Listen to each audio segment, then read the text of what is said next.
Thank you very much, Bill. Okay. So the first component of this workshop will just very much be an introduction to Apache Cassandra.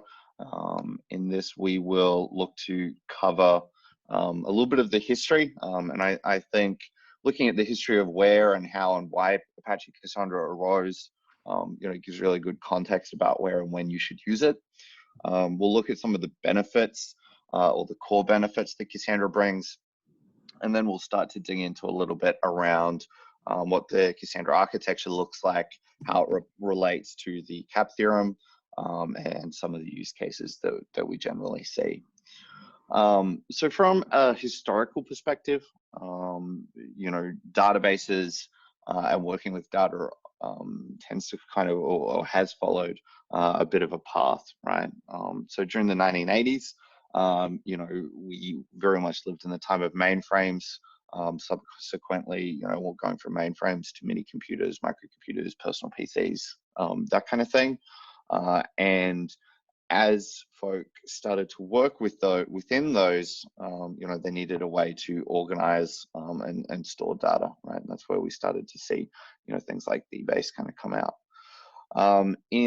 Towards the 1990s, very much personal computing had established itself, and we started to see, the concepts around networked computing. So that's where you would have a single database sitting on a single server, and you'd have multiple clients connecting in there across the network, right? So it went beyond just, the relational concepts of how do you organize and search and query and store data, to very much how do you service multiple clients trying to access that concurrently.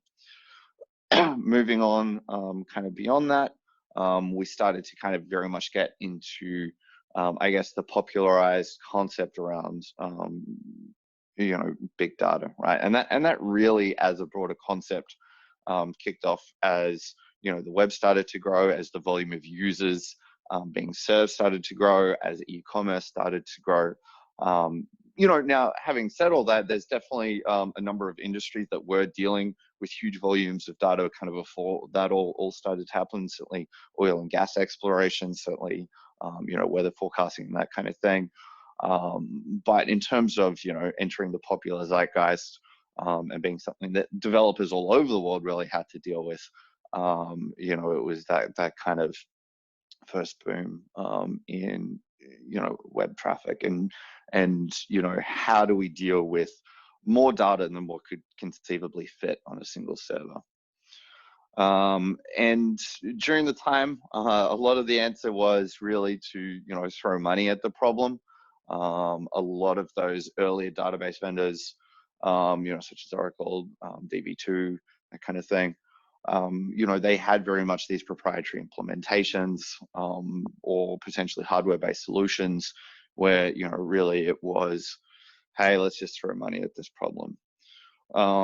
And of course, a lot of what I'd kind of call more of those Web 2.0 companies, the second time round, companies like Amazon, Google, Facebook, that kind of thing, actually decided they looked at, well, how much are we going to spend on Oracle, right? And when you're looking at millions and millions of dollars of licensing, and you also look internally, you're like, hey, we've got, a lot of engineers here who could potentially, build something that's fit for purpose. They actually all looked and said, well, hey, let's give this a shot ourselves, right? And, there was a number of papers kind of published in the mid-2000s that really started to talk about this, some of the internal work that they had been doing around this. And a lot of these papers that were published in the early 2000s very much took concepts that, researchers in the 1970s and 80s had spent a lot of time working on as well. So, we always got to remember that nothing's new when it comes to computing. Quite often we're just re-implementing or re-looking at kind of other ways that have been explored in the past, and how do we apply that to modern problems. So 2006, we had the big table paper from Google, and explored concepts such as, one key, lots of values, very fast sequential access based on what's coming off the disk. In 2007, we saw the Dynamo paper come out of Amazon. And that was very much exploring concepts around always reliable, performant, always on architecture, where every node within a logical cluster had the exact same role, right? So it did away with a lot of concepts like leader follower and standby replicas and all that kind of thing. So everything was always on. In 2008, Facebook published the Cassandra paper, and it very much took concepts from the previous two papers. So the Dynamo architecture and the big table data model and storage concepts there, and very much introduced some of those concepts. And of course, Facebook later open sourced Cassandra and started to see some great adoption in the community there. And this is how we really see Cassandra in the context of the previous history when it comes to databases and that kind of thing. Of course, the Dynamo paper, the big table paper, they've also given rise to other storage engines that are also popularly adopted at the moment, such as Amazon's DynamoDB, and you're gonna have to forgive me, but Google Cloud's big table implementation. I've forgotten the exact product name off the top of my head. And so a lot of, Cassandra, it came out of those two papers, but around that time as well, we started to see a lot of other database implementations coming that didn't really fall into that category of having a well-formed structured query language, right? And that's where the moniker or the term NoSQL kind of came about. People ascribe different meanings to it, such as not SQL, not relational, not only SQL. But really, I think the one of the defining characteristics is that they tended to solve problems that SQL databases had a hard time doing, right? And you look at technologies, like MongoDB, React, Voldemort, all those kind of things that came out around those times. They were very much around solving, particular classes of problems that didn't have great solutions at the time, particularly in the open source world, right?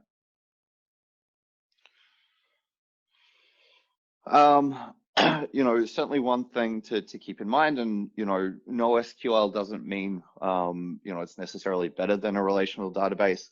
They're just different. Their design focuses on different elements of that. They prioritize different characteristics, and of course, with any database, they very much balance features versus flexibility, right? Cassandra very much focuses on these three core things. I would probably actually say it very much focuses on high availability and scalability first, with low latency coming in there as well, particularly on the right path. I certainly have to say that we didn't invent this particular graph, but this is one particular way if you're looking to try and think of Apache Cassandra and find a spot for it as it relates to a number of other databases, and where it kind of fits in this particular world.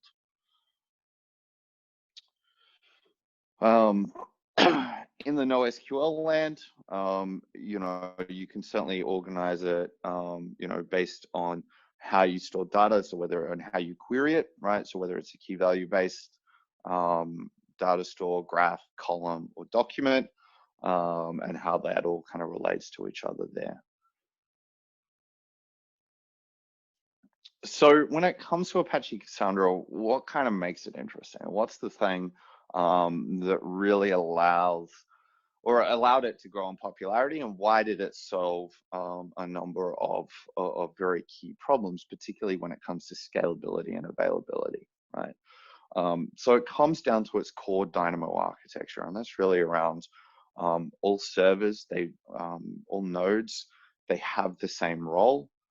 Sometimes you'd call this a masterless architecture. And all nodes participate equally in the cluster.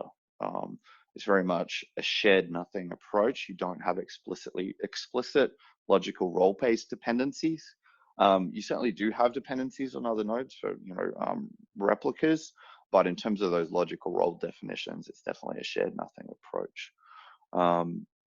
When you need more capacity, it's very much you add more servers in there, right?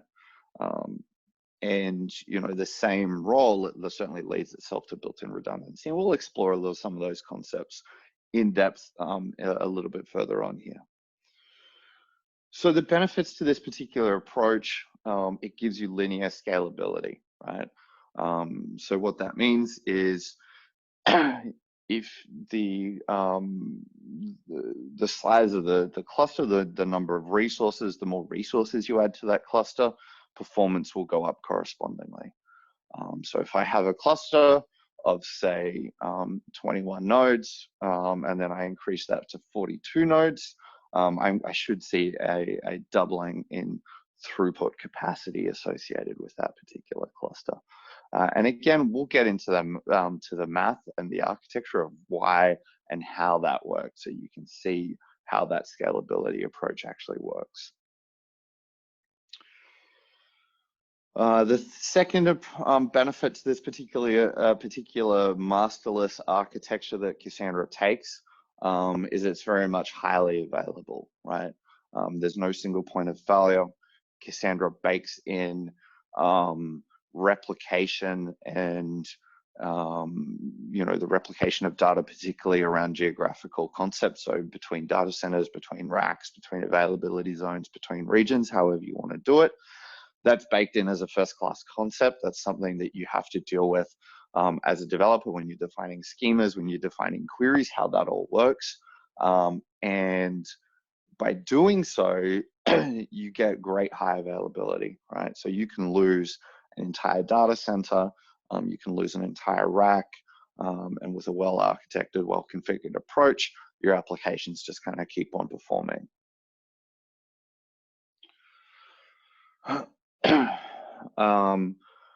The other thing, one of the third benefits that Apache Cassandra certainly brings to the table is, and this is kind of coming from the big table approach, the way that it stores data,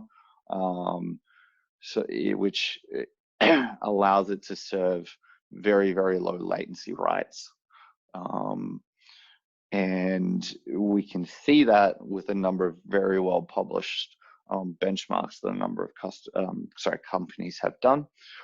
So for example, Netflix quite a few years ago published, well, how do we get to 1 million writes per second, right? They did that on a 300 node cluster with and that was spread across 3 regions, I believe. They took a single region down. They went ahead, did that 1 million writes per second, and we had a look at the latency associated with that there.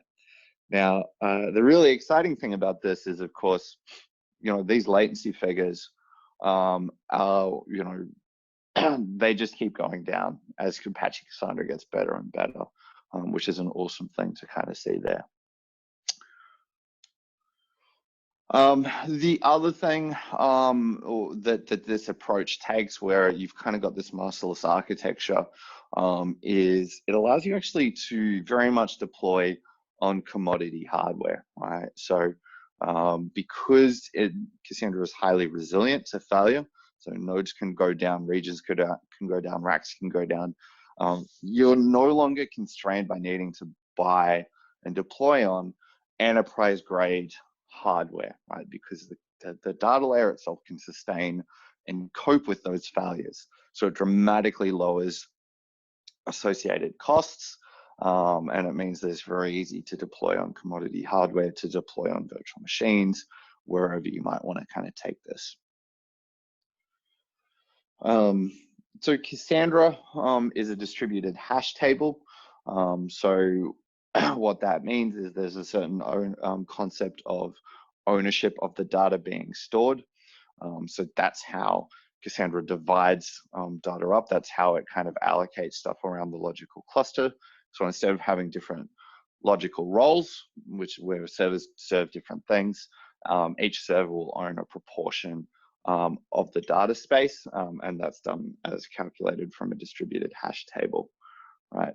And again, we'll get into how that works, how that replication works, how that ownership works, just in a little bit. So really, when it comes to Apache Cassandra, just as again, as part of this very, very high level overview, we can really put into it, there's a number of pros and cons and things to really think about when it comes to what Cassandra can do for you, where you should use it. So, definitely on the things that really tick the box for a lot of use cases, it is highly available. It provides that linear scalability and low latency, so for when you're looking to deploy it for, services that just cannot go down. So like, let's say it's an e-commerce store, for a large company, you're potentially processing, millions of dollars worth of sales per day, where, an outage of 20 minutes, half an hour, however long, could result in a material financial loss. Cassandra is going to be an awesome choice for that, right? For sites or services where it'll cause a reputational loss, it'll definitely be an awesome use case for that. On the con side though, however, because of this scalability, because of this kind of masterless architecture and the data model, you give up a number of things that you would typically get from a relational database, right? So you don't get joins. Secondary indexing and an additional indexing to allow you to conveniently search data that's been already stored. Again, Cassandra does have some options around that, but it's definitely not going to be as robust as what you're used to on a relational database. And the ability to query and filter based on arbitrary things is a little bit trickier with Cassandra. So generally what we say to people is that with Cassandra, you want to know your queries up front. If you know the way you're going to read your data, the way you're going to write your data, Cassandra becomes a very good choice. When it comes to things like analytics, exploratory querying, generally we recommend looking at some other database.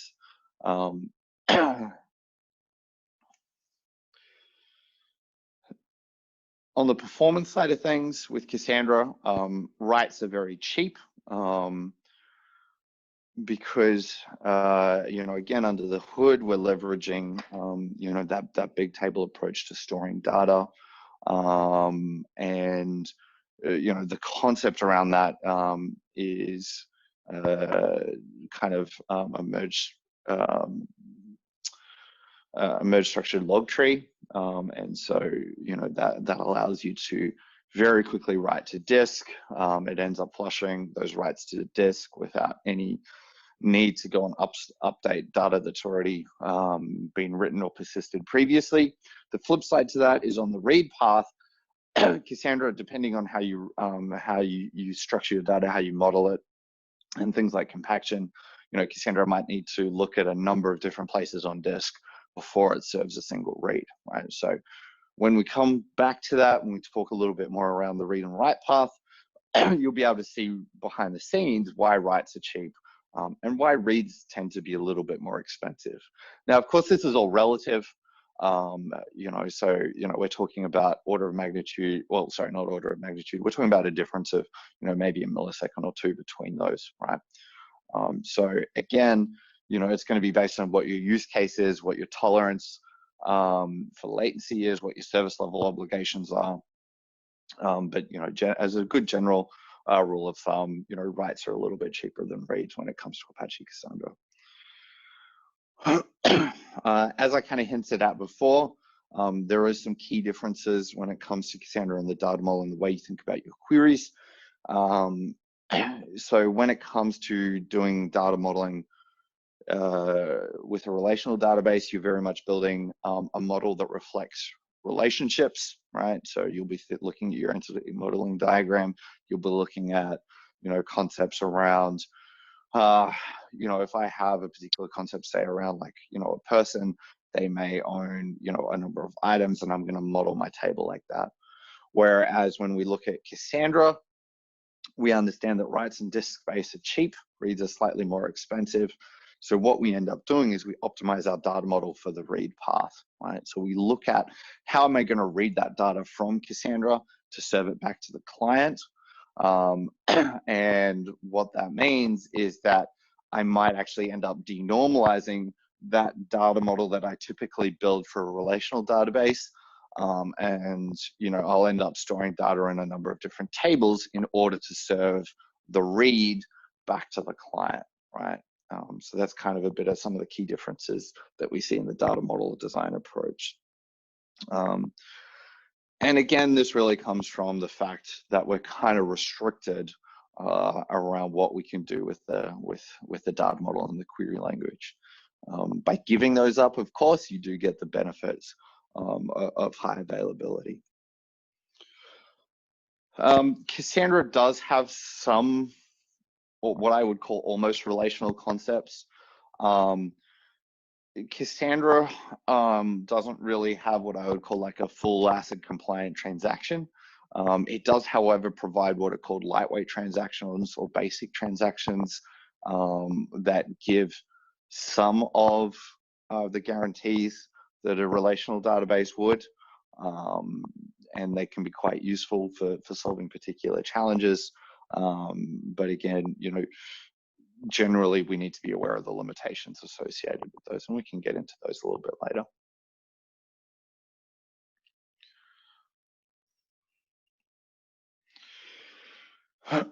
And so I think now, because we've looked at what are the trade-offs, what do you give up for a relational database, and what do you gain from that? A lot of that comes down to, you know, Eric Brewer's CAP theorem, right? And so the CAP theorem, it talks about a number of properties that a database can guarantee when it comes to multiple clients accessing it remotely across a network, right? CAP stands for consistency, availability, and partition tolerance. And these are three core properties that a database will generally attempt to provide. Consistency, so that's very much that every client has the same view of the data. So that means every read receives the most recent write, or it gets an error, right? So we understand where there's a limitation on that database or on that particular read. Availability, so that means that every read or write request receives a response in a reasonable amount of time. And partition tolerance, it means that the system continues to operate despite an arbitrary number of messages being dropped by the network, right? And generally that's understood to be a partition across a proportion of any distributed database, you know, rather than saying, hey, every single one gets dropped. One thing as well is to look at these concepts because they use similar words to what you might see in other ways we talk about databases. CAP consistency is a little bit different to ACID consistency, very similar concepts around that consistent view of the data, but the way that they technically define it can be a little bit different as well. So when we look at CAP theorem and how that applies to databases in a distributed system, we generally accept that network failures will always occur. So you need to be partition tolerant. You know, certainly recently there has been some thinking around, well, how important is partition tolerance? And there are some you know, companies and approaches and a school of thinking out there, which is, well, if my network is good enough, partition tolerance within the database itself doesn't matter that much, because if I have a partition in my network, the concept is that I've got bigger problems than whether it's internally consistent within the database. So for example, if there's a network failure, you may be thinking, well, if my clients can't talk to the database, it doesn't matter anyway. That is an approach that I think Google has very much taken when it comes to a lot of their thinking around databases. And you know, whether that's right or wrong, you know, I don't particularly have a strong view in either direction. But if you look at you know, outages from different cloud providers, you look at outages across different database providers, you know, you don't really see any particular gain in availability, or, you know, based on that particular school of thinking.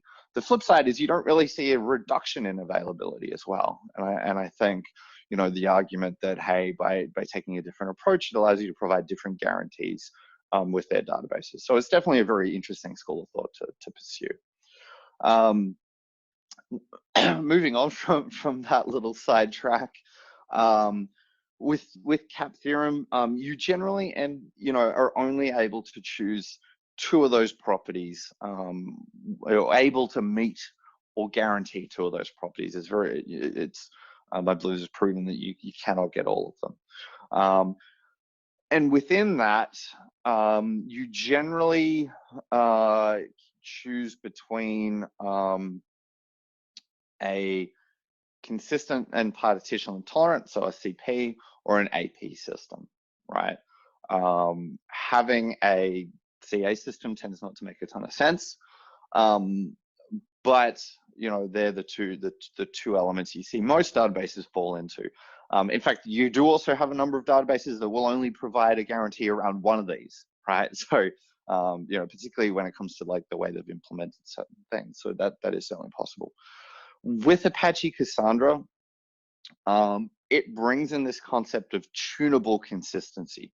So it allows you to kind of move the needle when it comes to consistency, so that you can tune your requirements between these two, right? So you can, you know, tune between fully consistent and fully available, right? So Cassandra very much sits more in the available and the partition tolerant case, particularly the way that people configure it. But you can, on a per query basis, choose to ramp up the consistency, so you have a much more consistent view of the data.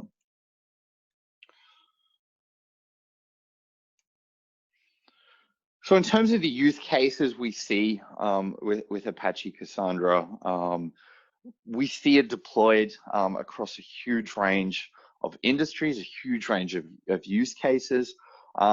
But there are very much a number of use cases that tend to kind of shine through or show up more times than, say, others. IoT tends to be kind of a huge use case for Apache Cassandra, which is really awesome because sensor data, time series data is awesome for machine learning.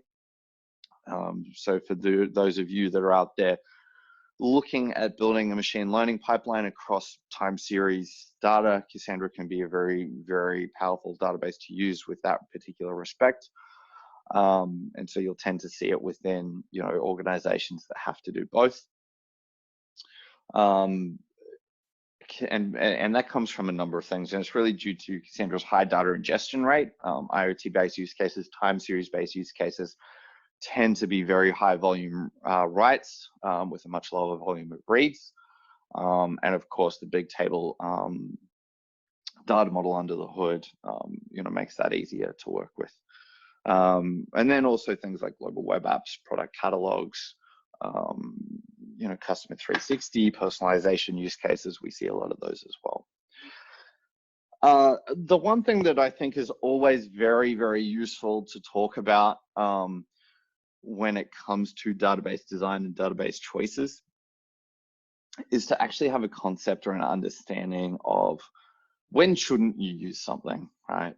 You know, I certainly know that we as developers and software engineers and software architects, you know, we can sometimes find something that is new and shiny, and you know, we fall into the trap of, you know, we've got a brand new hammer, so everything looks like a nail, and we want to, you know, use something we've just learned about to go out and solve every problem. But understanding when we shouldn't use Cassandra is also very powerful. And this is based on our experience. We've seen a lot of people try and build projects around these, and you know, really just seen it not work, or you know, it does work, but you know, the return on investment around that, the performance characteristics just don't make sense. So we generally recommend Cassandra shouldn't be used for pure storage when it comes to analytics, or data warehousing.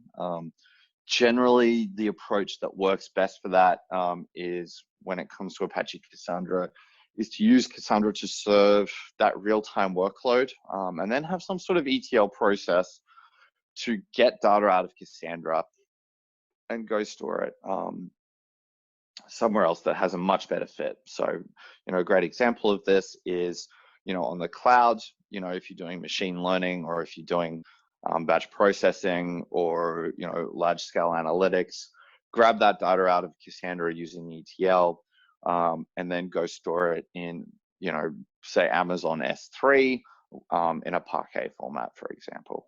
That makes analytics a lot faster. It takes the workload off the real-time side of things, and you generally have a better experience. Translytical real-time analytics, so that really falls into that end user ad hoc or custom query space. There tends to be better fits for that. You know, a great example of that is Apache Druid. And then, you know, if you have really solid requirements around ACID-based transactions, it's very hard for Cassandra to guarantee that. You can certainly build you know, similar guarantees around that yourself. So for example, using you know, intent-based data models or log-based data models, or like the Saga pattern, for example, you can certainly build that and leverage Cassandra as the state store for that.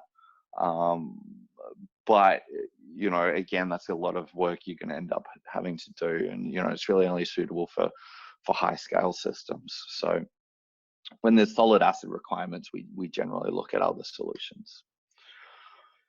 So those core takeaways, you know, that we've covered in this introduction. You know, we've had a good look at, you know, what's the history, what are some of you know, the NoSQL alternatives to some of the traditional databases, where Cassandra came from, and then we've talked very briefly around, you know, the data model. What are the pros and cons associated with that? What are the things that we give up? How that relates to CAP theorem, and what are some of the workloads that it's suitable for? So I'll kind of pause there. This is kind of this ends the first portion of content for this workshop, the introduction section, and we'll pause there and just see if we have any questions. Now, you know, the one thing that I will say when it comes to questions straight after the introduction topic is, you know, we'll usually cover some of those questions a little bit later on. But yeah, no, it's interesting. So one of the questions that we do have is, how good is Cassandra for blob images, kinds of storage, or acting as a CDN?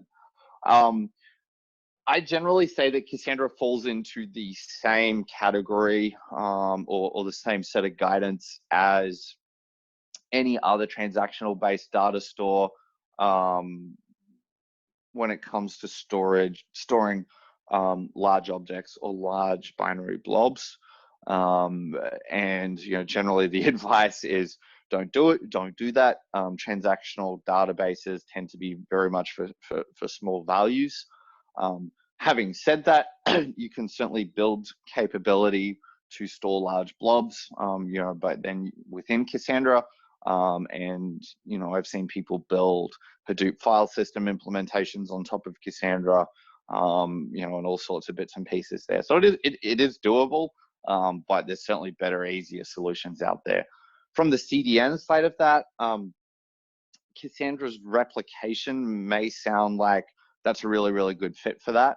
But what you tend to see with the CDN is that is not so much a situation where you need that active deployment where you can write to one region or one area and have that distributed globally. What you tend to see with CDN distributions is they serve a ton of reads first, and there tends to be very minor updates to the cache content, and that tends to be pushed and delivered from a centralized source, right?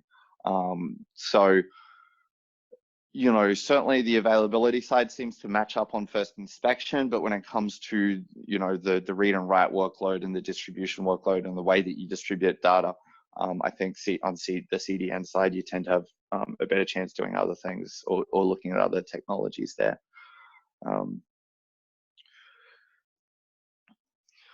Are there any products that try to improve the read path in Cassandra? There certainly are. At the end of the day, however, the underlying way we store data within Cassandra, you still kind of can't get away from the fact that it's a merge structured tree. And every implementation I've seen of Cassandra, whether that is Apache Cassandra, whether that's DataStax Enterprise, whether that is Scylla, whether that is heck, even Roxandra from Instagram, they still have all those things under the hood. You can certainly do things like putting caches in front of that. So like Hazelcast will let you do that. Apache Ignite, you could do a memcache implementation. I think there's a company out there called Rainiac that's trying to do an FPGA-based accelerator, but again, similar characteristics to what you'll probably see in a cache. So yeah, it's just based on the data model. The next question: storing or querying JSON objects in the value.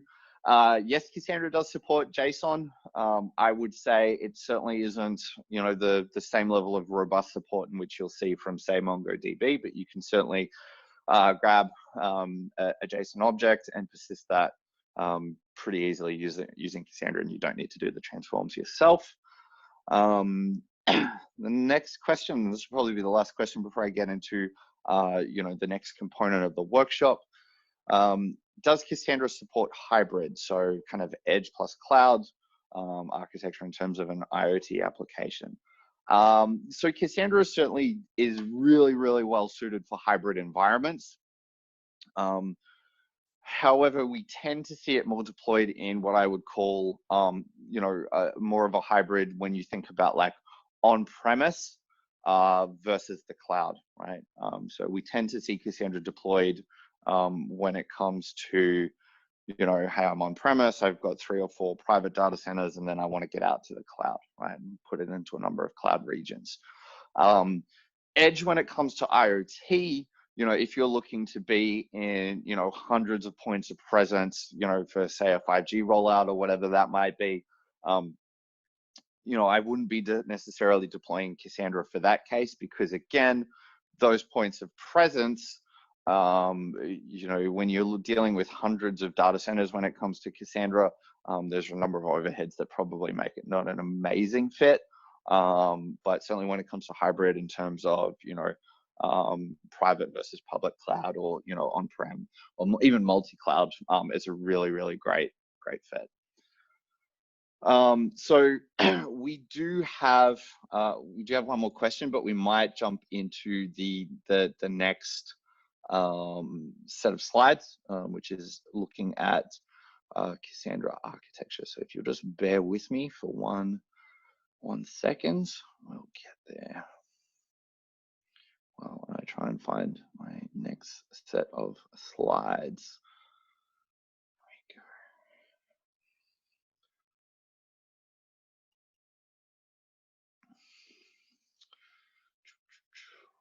So just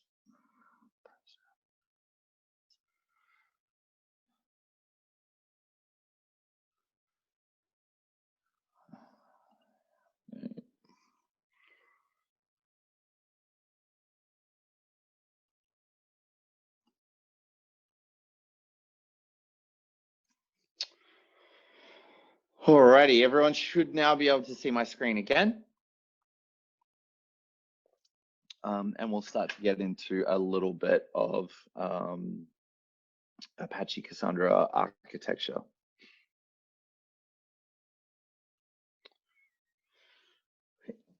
in this in this particular, I guess, section of the workshop, we're going to cover a number of things, and we'll kind of dig in a little deeper around some of the concepts that we explored in the introduction, and we'll look at Cassandra cluster topology. We'll look at two really key concepts around replication factor and consistency levels. We'll look at token ranges, and again, that's going back to the distributed hash concept that we kind of brushed upon in the introduction.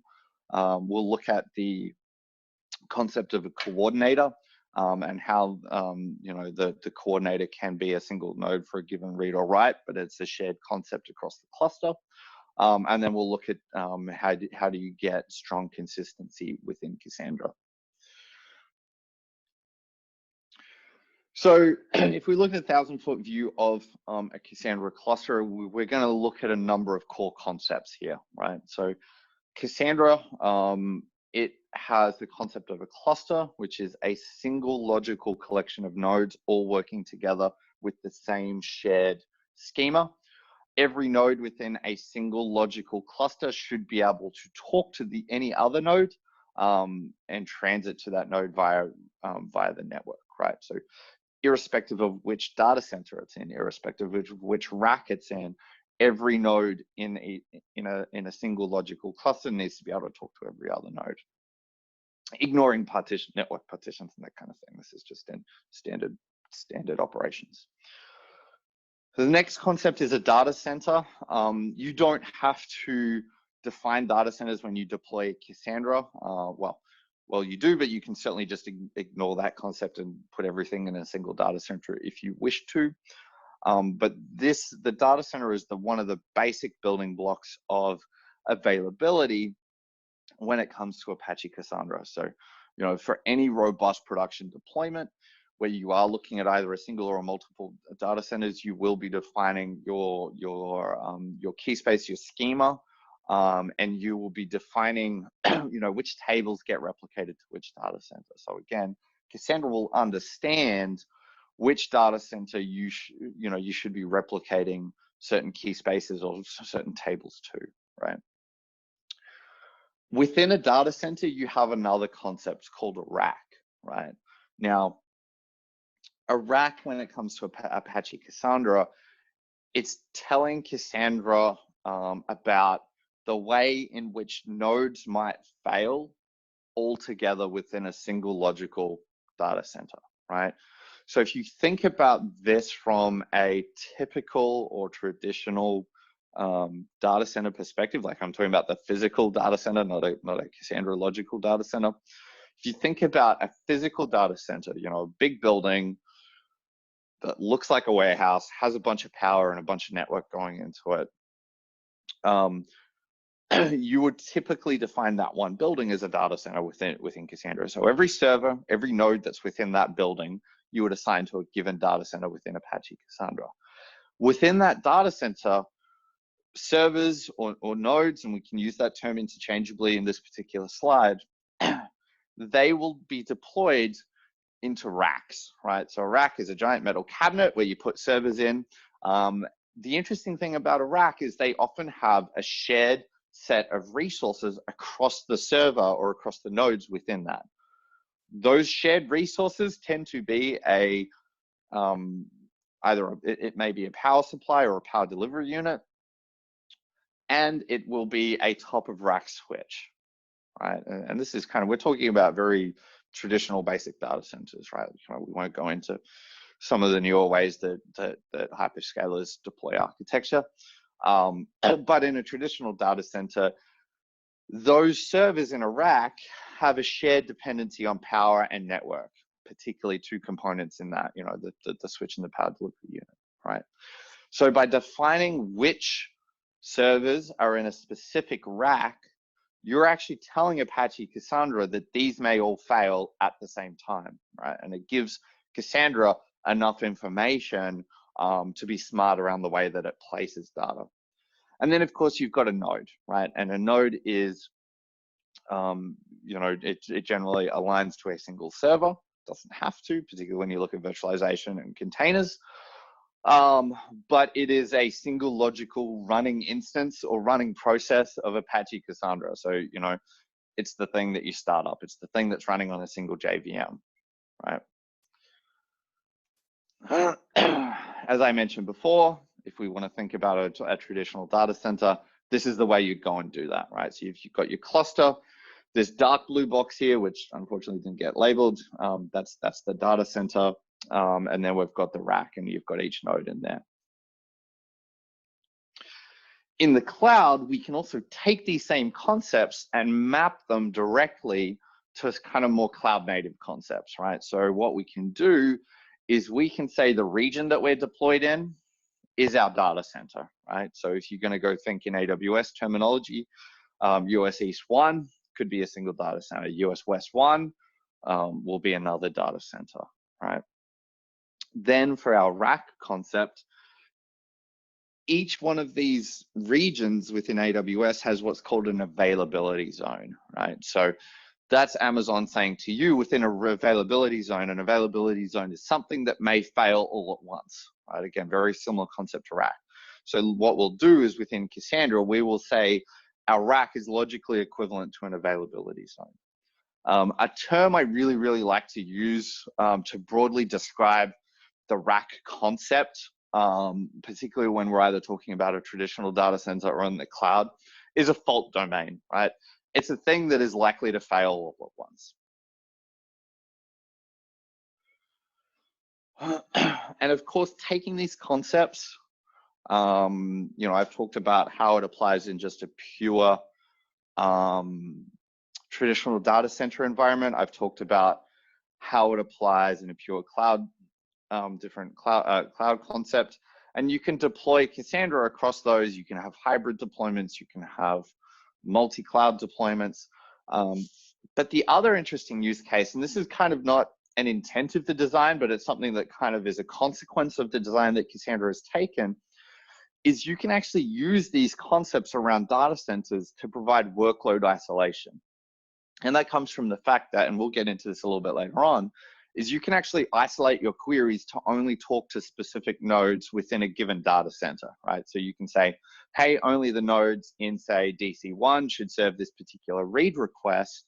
So that isolates that workload to just a single data center, right? So because of that property, we can use different data centers to actually perform workload isolation and still have data sync between that, right? So in this slide, in this example here, you could ostensibly set up a single logical data center within Cassandra to serve the transactional workload. And then you could have another logical data center with replication between that to serve more of an analytics workload, right? And that could be quite good from a workload separation perspective. How do these concepts relate to where data gets replicated, right? So it's all great to tell Cassandra about, hey, we've got data centers, we've got racks, we've got availability zones, we've got regions. That's all good, but what does Cassandra actually do about this, right? So the replication factor is something that we define within the schema, and it tells Cassandra how many copies of your data will be replicated in each data center, right? Particularly when we're looking at, say, you know, a network topology strategy, which we'll talk about a little bit later. But that tends to be the main use case anyway. And what we can see here is within the diagram here on the left, we have specified that data center 1 will have a replication factor of 3, and data center 2 will have a replication factor of 1. If we then look at our kind of pseudo table on the right-hand side, we've got name, email, and password. And of course, for all of you that have to do this in real life, that password should obviously be hashed and not in plain text. But this is a teaching example. And so we can see that based on these particular rows, Cassandra is going to distribute those according to the replication factor, right? So on the left-hand side, we can see that for the row for Alice there, it's been distributed 3 times in data center 1 and just once in data center 2. The interesting thing to note here is we can also see that Cassandra has taken the information it knows about racks And it's actually ensured that that data is replicated evenly across those racks, right? So we don't have two copies of Alice sitting in the same rack, right? And that's going to be really important for some of the guarantees that we explore later on. Replication factor is one of two consistency levers or ways that we can control consistency behavior within Apache Cassandra, right? The second one of these is called a consistency level, right? The replication factor is determined by schema definition. So you define that when you create your schema, when you define your tables. And then the consistency level, that's chosen by the client at query time, right? Now, what is consistency level? So a consistency level is the number of replicas that must successfully serve or acknowledge a read or write request, right? So a good example of that is if I set my consistency level to be 1 for a given read, that means that if I have a replication factor of 3, one of those replicas or one of those nodes that owns the particular row that I'm querying must at least respond to this, right? And there's a number of different consistency levels, and there's a number of different ways we can kind of control that to get different behavior. Some of those consistency levels are kind of listed here, right? We have a consistency level of all. That means each replica. So all of, when it comes to replication factor, if it's 3, then 3 need to respond. There are a number of quorum consistency levels, and you can isolate that quorum to different regions or different data centers. And a quorum is defined as kind of 50% plus 1 as a very loose definition. There's some rules around how you round up or round down.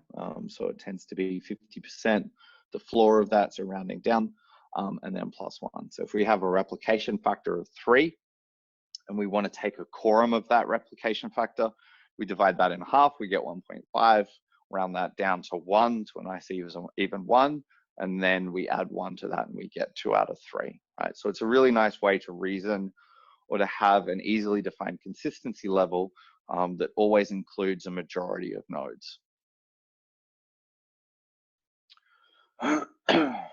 And here we can see some examples of the various consistency levels. Oops, sorry.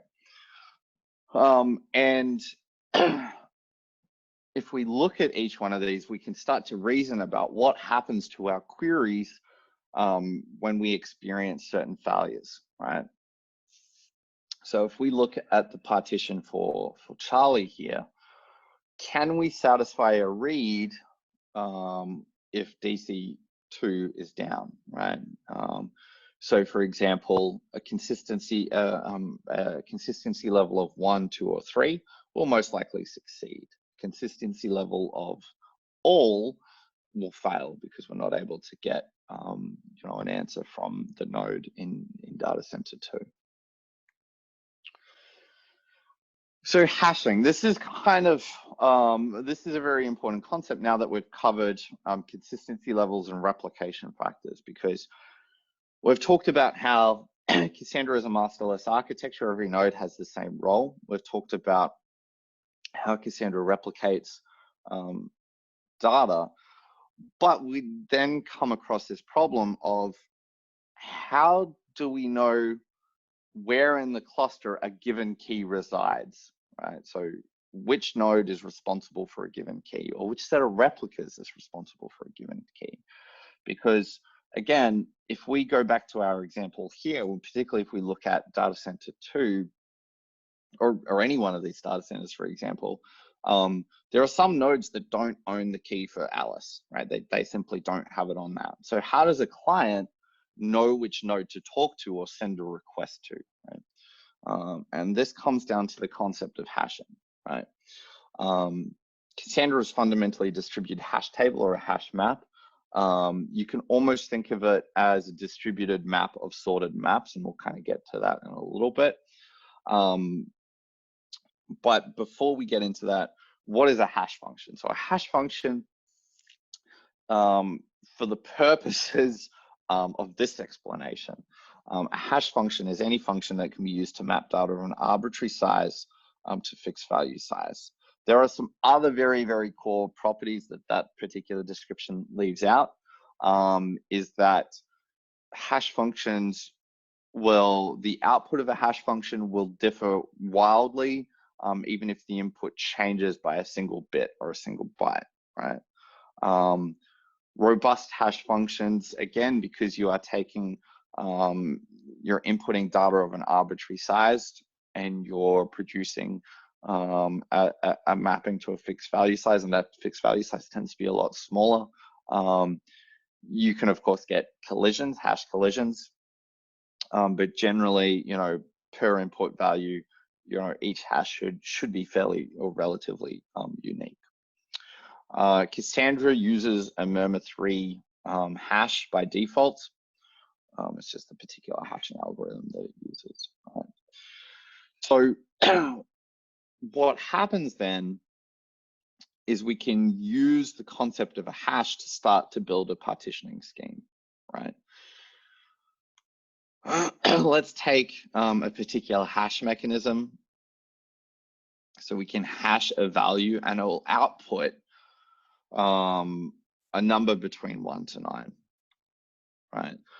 Based on that, what we can do is we can say, well, we know that our hash function has a fixed size or a fixed output of ranges. So for our very, very basic hash function that we defined in the previous slide, it's the world's most basic hash function.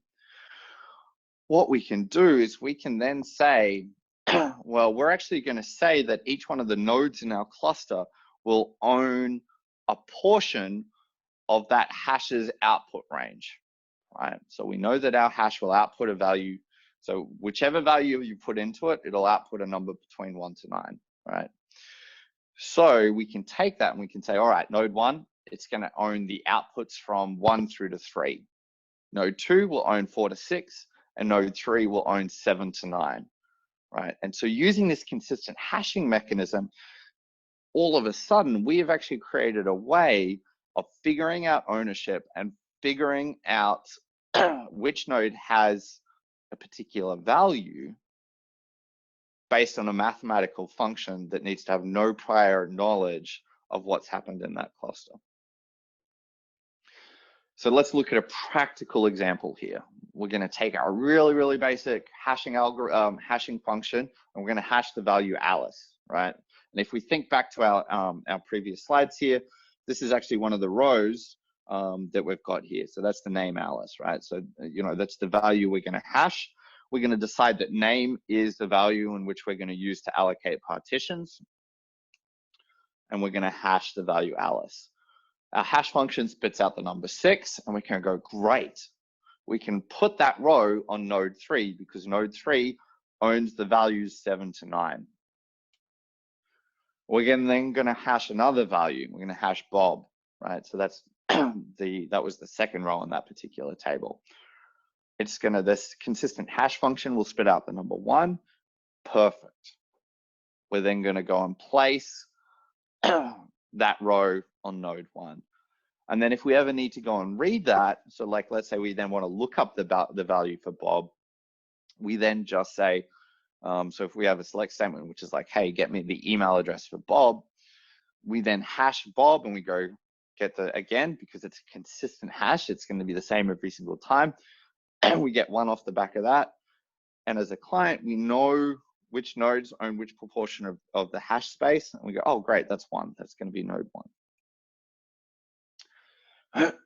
Now, this hashing function is also the secret to why Cassandra has such great scalability, that linear scalability that we talked about, right? Because each node owns a weighted proportion of the total data set, right? So when we go to add nodes, what we actually end up doing is we end up taking ownership of a proportion of the hash space that another node previously owned, right? So let's say we go to I believe in this case, triple or go from say 3 nodes to 9 nodes, right? All of a sudden, each node is now only responsible for kind of one of those tokens or one of those outputs, right? So each node is proportionally responsible for a much smaller portion of the data set, right? And so all of a sudden, you've got more resources dedicated to a smaller proportion of the total data set. And this is how Cassandra gets its linear scalability. It's really, really awesome, right? The next concept that we can, again, build upon based on this consistent hash mechanism, and then consistent hashing is probably one of the greatest inventions in data science and cryptography as well. But what we can do there is we can start to make rules around the way we place data based on that consistent hash, right? So if we take this concept that we had before, which is like, we know which node will own a particular row. So if we go consistent hash, we hash Bob, that gets 1, that node 1 owns that. But if we want to start to replicate data and we want to say, well, we want more than just one copy, we can again use that consistent hashing mechanism with knowledge about hash address space ownership or token ownership. And if we also know the replication factor, we can then start to build a scheme of placing replicas, right? And so with Cassandra, it places it clockwise around the ring, right? So what'll happen if we go to perform an operation and insert some data, we're gonna update the value for Alice. We hash that, we get 8. So we send that value to node 8. And we then also look at the fact we've got a replication factor of 3. Well, we go, hey, node 8 has already stored this once. We're going to go clockwise around the ring, and we're also going to insert that in node 9, and then we're going to insert that in node 1 as well. And so, when it comes to the hashing mechanism, it does wrap around, once you kind of hit the limit there. And of course, this concept, it scales for any particular replication factor. You just keep going consistently around the ring. Then we can also look at data centers, right? So we can assign data center ownership to a given token. We can say which token it's in, and then we can use, again, that logic and that placement factor again to determine a placement mechanism that is consistent and that we can easily work out on the client side by only knowing what's the token ownership, what's the replication factor, right? So there's a very small amount of knowledge to work out where any particular data value may live. So we've explored replication factor, consistency level, consistent hashing and placement of those values and hashes across a Cassandra cluster. And now we can actually put all these particular concepts together, and we finally get to a point where we can see how our consistency level works, right? So let's say we're going to perform a particular operation, could be a read, could be a write. And so the client will perform the consistent hash. It knows which node it needs to go talk to. It knows what the replicas are, right? And it will send its request and it'll say, hey, I've got a consistency level of just 1. That's why I only need 1 node to respond to this, right? One of the replicas. It's going to send that to, and here's the interesting thing is actually, so, and we'll kind of jump ahead of this. Cassandra has this concept of a coordinator node. A coordinator node is not a designated role. The coordinator node is just the node that happens to receive a client request and is the one that's responsible for dealing with that request at any point in time. Any node can fulfill the role of the coordinator, irrespective of whether it owns the data or not. But it just it's the node that is coordinating that particular request on that particular point in time, right? From a practical perspective, in a latency perspective, quite often it makes sense to make the coordinator node one of the replicas, because then you've got less network requests, but it doesn't have to be. Anyway, besides that's beside the point in this particular example. Right, so with a consistency level of 1, we're going to send our request to the node. That node, in this example, can service that request. It also happens to be one of the replicas. It can satisfy the consistency level just by servicing that request itself, right? Depending on what the operation is, let's say it's write, it will still end up sending that write value to the other replicas, right? However, it will acknowledge that it has performed that write once it has acknowledged it just itself internally, right? So that's the consistency level. So it'll still push that write out to those other two nodes. It'll still try and do that, but it'll acknowledge that before those two other responses have been confirmed, right? And this is just for consistency level 1. And as we see in this example, we might actually have that write fail to get to one of the replicas, but because we've only asked for a consistency level of 1, which some may describe as a weak consistency level, we'll still get a success on the client side, even though it's failed to make it to one of the other nodes. Let's look at another consistency level. This is a consistency level of all, which is telling Cassandra we need to receive a response from all the nodes in order for the client to get successfully acknowledged, right? So if we get all the nodes acknowledging this particular request, the client gets a success back. If one of those nodes fails on that response, errors out, whatever it might be, our client will be notified that write failed to occur, right? And so the client will then know, hey, that failed. And then we also have a consistency level of quorum. Unfortunately, I think my slides have kind of messed up and there's supposed to be some content in that box. As we talked about a consistency level of quorum being 2 out of 3, what'll happen is, we can have either all of those nodes respond to the request and that's successful, or we can have one of the nodes still fail, but we've got 2 out of the 3 replicas succeeding there, right? So that'll be a success as well. So we've looked at a number of consistency levels. We've seen how a given individual node failure on a particular request can fail, and how the different choices we make when it comes to our consistency level impacts whether that's acknowledged as successful or not to the client. So with that, we kind of need to have a set of rules in which we can reason about how consistent our application is and how consistent our data model is, right? This strong concept of strong consistency, let me just,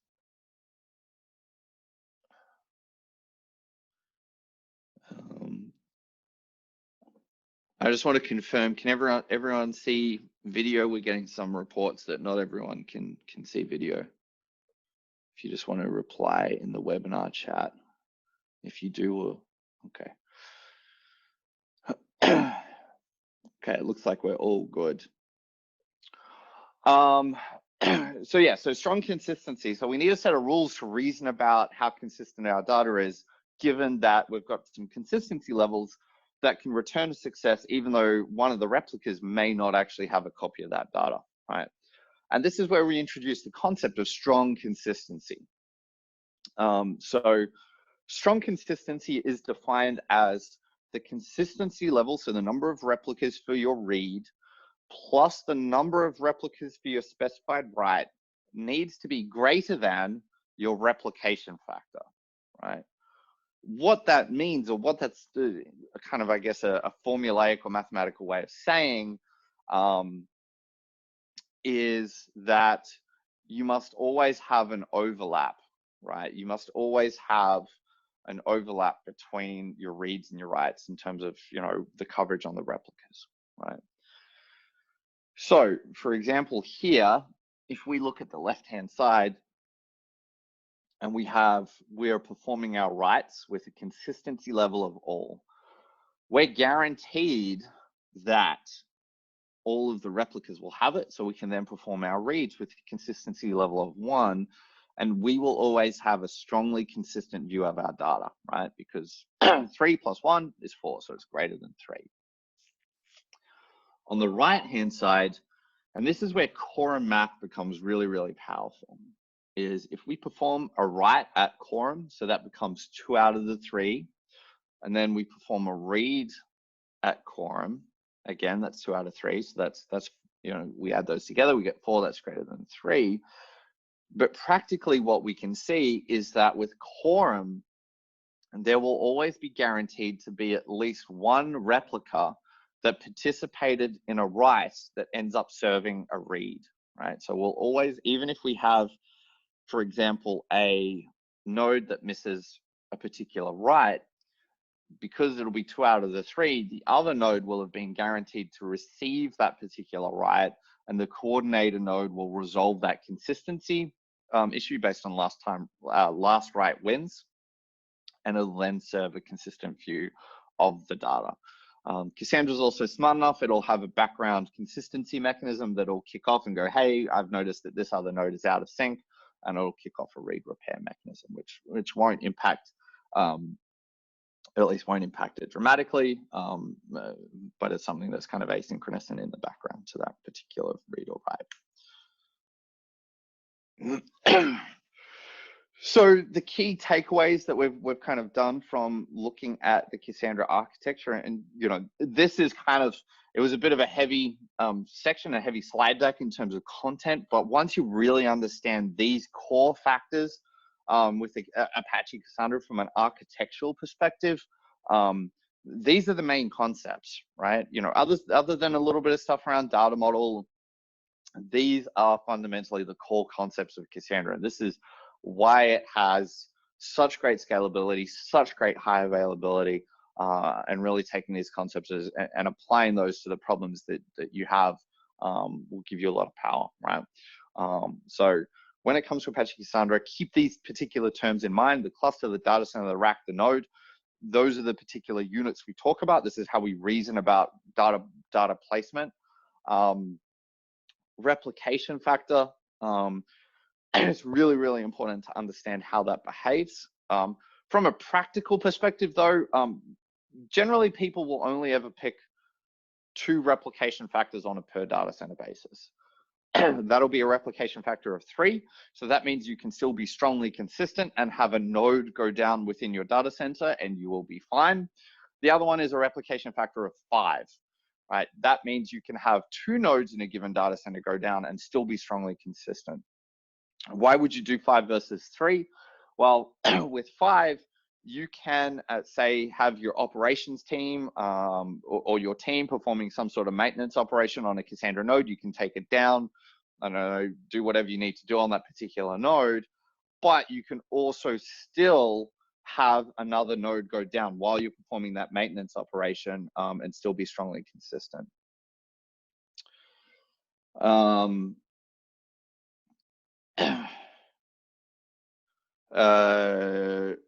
Nodes are only responsible for the data within their token range or the fact that whether they're a replica of.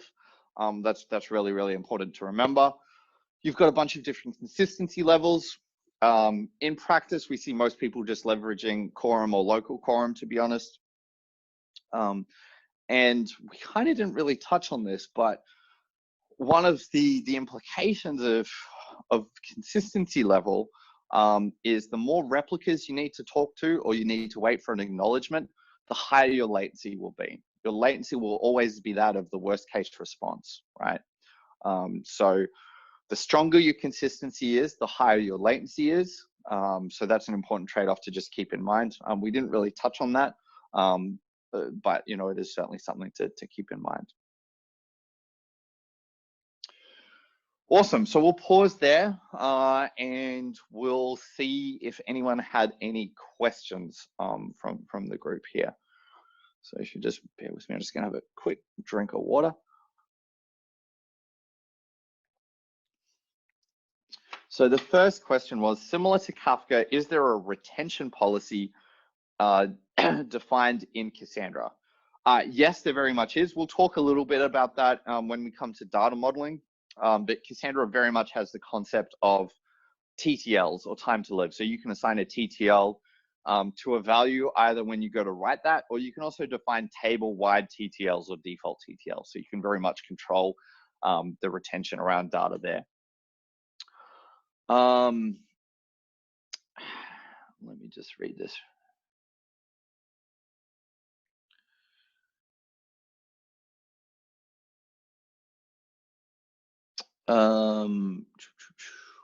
How is skewness managed in Cassandra as its hash key, which is responsible to distribute? I have to admit, I don't fully understand this particular question. When it comes to the hash key, I'm guessing you're probably talking here about like, you know, if you have a particular key that has more data than others, right? So, or if you have imbalances between your rows or that kind of thing, you can certainly have hot nodes, hot partitions. Yeah, you can definitely have that. One of the lucky things about the Murmur3 hash function is it's pretty good in distributing the load. So if you have a good, well-defined data model and you've defined your partition key, so the things that actually end up getting hashed when you do this, if you've defined that well, you'll never, Murmur3 won't itself generate a ton of collisions or I guess kind of like hotspots. I believe the output space is like 256 bits or something. I'll need to double check that, but it's essentially like, you know, you're talking about like, you know, kind of the complexity of like, you know, the number of atoms in the universe type thing, right? Like, you know, the amount of output space for this is quite high, right, in terms of the total output of the hash function. So you don't tend to see hotspots from the hash function itself. In the example we gave, where we have this consistent hash function that spits out a number between 1 to 9, 100% that would be a terrible hash function, and you would get a ton of hotspots. But Murmur3 is pretty good. Where you can get the hotspots is if you haven't defined your partition value properly. You know, so a really good example of this is, let's say you have a table full of addresses, and you define your partition key, which is just, it's only one part of your primary key, but if you define your partition key as like, you know, for example, a country, right? You know, we're going to partition our data based on country. Well, you know, there's going to be kind of 2 countries in the world that are going to have the vast majority of you know, addresses, right? It'll be like China and India, right? So you know, that'll very quickly generate a hotspot, right? So you got to be careful about how you choose your partition key. So the thing that gets put into the hash, because, you know, again, it's a consistent hash. So every time you hash the value like China or you hash the value India, it's always going to spit out that same result, right? But if you then decided to say, well, hey, our hash function, we're not just going to hash the country, we're going to hash the country, the state or province, the city, and then maybe the street. Well, hey, you're going to get a much better distribution there, right? So yeah, so that's kind of how it works. We've had a few other questions. So why are writes cheap and why are reads are expensive? We'll get to that when we talk about the read and write path. We'll give some examples around why that happens. But it just comes down to really, you know, the number of times that Cassandra's got to go to disk to service a read. And for those of you who have been following along, looking at you know, how Quorum works, there's definitely some great documentation out there, great guides, particularly at, you know, cassandra.apache.org. So, you know, if you want to brush up on that, revisit some of the material or miss some parts there, we'll definitely, you know, provide some links to some resources that you can use to kind of follow along. Great, so we will get to the next set of slides. If you'll bear with me.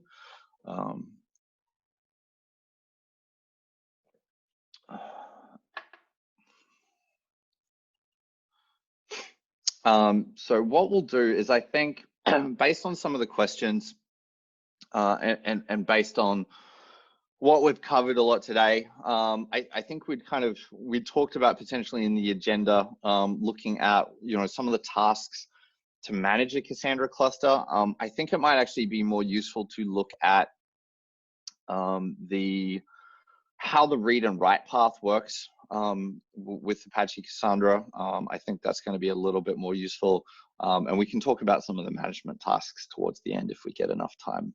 If we get enough time there.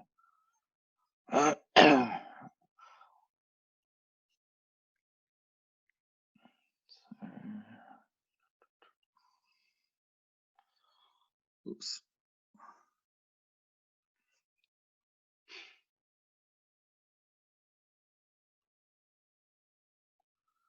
All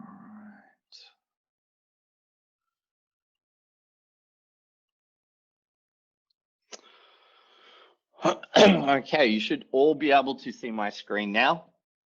So this section of the workshop,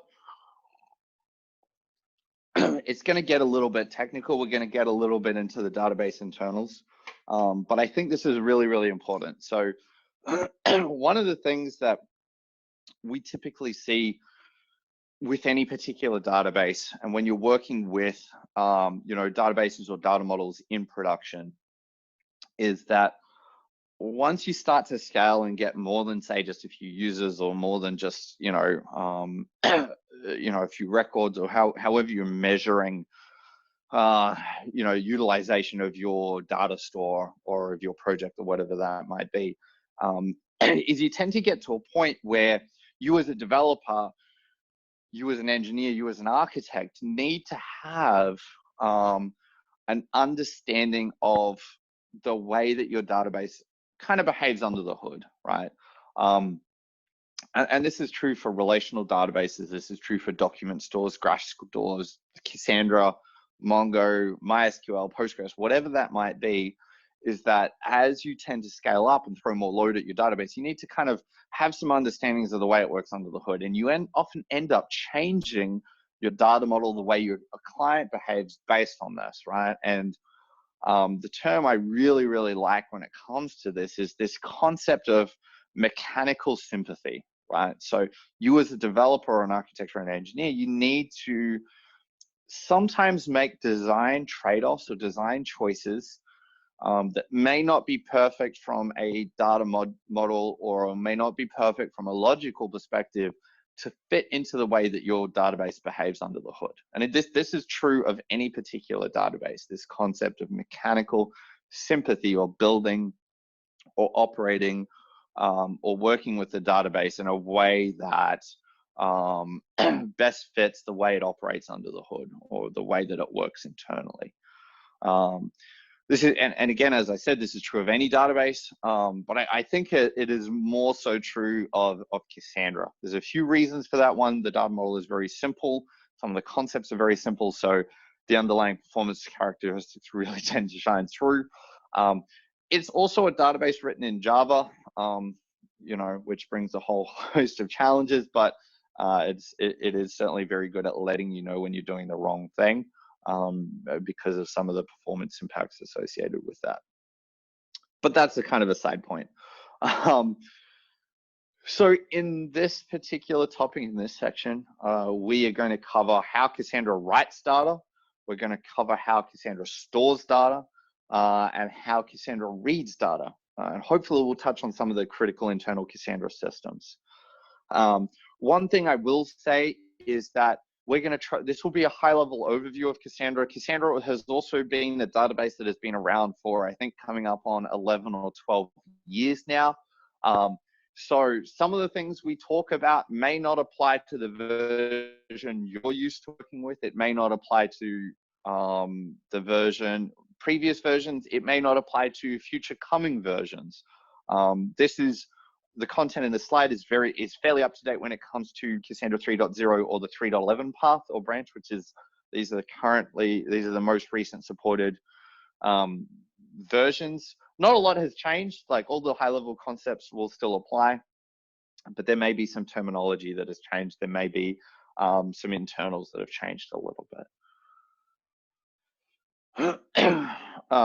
So a very high-level overview of the Cassandra read-write path.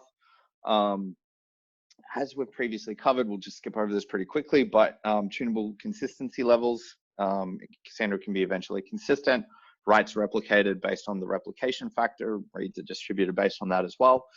Cassandra uses a number of in-memory caches and on-disk structures as well to optimize performance, and we'll get into some of those, right? So what is the process of a single write from a cluster perspective? So first, what will happen, or some of the things we've got to think about. So Cassandra is masterless. So first of all, as I mentioned in the previous section, a client can actually send a request to any Cassandra node, irrespective of whether it's the replica or not, and that will be the coordinator, right? So the first node to receive a write or read, but we're talking about the write path here, will be the coordinator. So data may not actually be saved on the coordinator, as I said. And the token range for a node determines where data is saved and where it's replicated. Once we look at that, and we've kind of explored a lot of that consistency level and replication factor in the previous slides, but what happens once we actually get to the node itself, right? So it hits the JVM, says, hey, I'm a replica. I'm going to need to save this data to disk, right? This is a very simplified version of the write path. There's a bunch of other things that are going to happen internally with this, but at a very high level, incoming writes will be persisted to the commit log, right? What is a commit log? A commit log is essentially an intent journal. It is a record of all writes that have been attempted. And a really, really great analog to this is, if you're familiar with Postgres, it is functionally similar to the write-ahead log. With file systems, it is similar to a journal. I think for Oracle, I might be incorrect here, it is similar to a transaction log. So it is a written, or it is a persisted intent of the writes that you're trying to perform, right? By default, Cassandra will persist or flush or fsync, however you want to say that, the commit log to disk once every 10 seconds. But of course, you can configure Cassandra to also fsync on every single write. The reason why the default is chosen to be 10 seconds is we've also got to remember that that write is going to be persisted to a number of other nodes that are also in the cluster as well, right? So we can ease off on the individual node consistency requirements around getting that data onto disk, because we acknowledge, hey, we're storing this on other nodes as well, right? Until a mem table, so then once the write has been appended to the commit log, that write will then get inserted into an in-memory data structure called a mem table, right? And that's the primary mechanism in which Cassandra queries and stores data. A mem table is actually just a in-memory representation of an SS table. An SS table means sorted string table. And that's just essentially Cassandra's on-disk storage format, right? That's all you need to know about that. So until that proper in-memory representation is flushed to disk, the commit log will be the only thing that contains that on-disk copy. What will then happen is, if the Cassandra node ever crashes or restarts or whatever, the commit log will get replayed, and it'll replay all those writes or all those mutations into an in-memory or into a mem table, right? So again, that's how we deal with the commit log. As I've mentioned before, we've got a mem table. This is the in-memory storage for writes.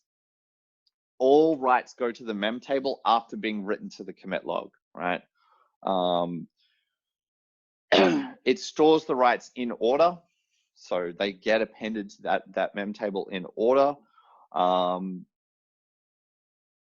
really, it is kind of Cassandra's in-memory cache. And I hesitate to use that term because Cassandra has other caches, but it's essentially the in-memory representation. The mem table will then get flushed to disk or persisted to disk after reaching a set of configurable limits. And a lot of that will depend on what's your compaction strategy and a number of other kind of tunables, right? If a node dies, so if it crashes, gets shut down, whatever happens, loses power, the mem table data is lost, right? So we want to either make sure the data is in the commit log or the mem table has been flushed or persisted to disk, right? So again, this is why we have this commit log mem table mechanism, right?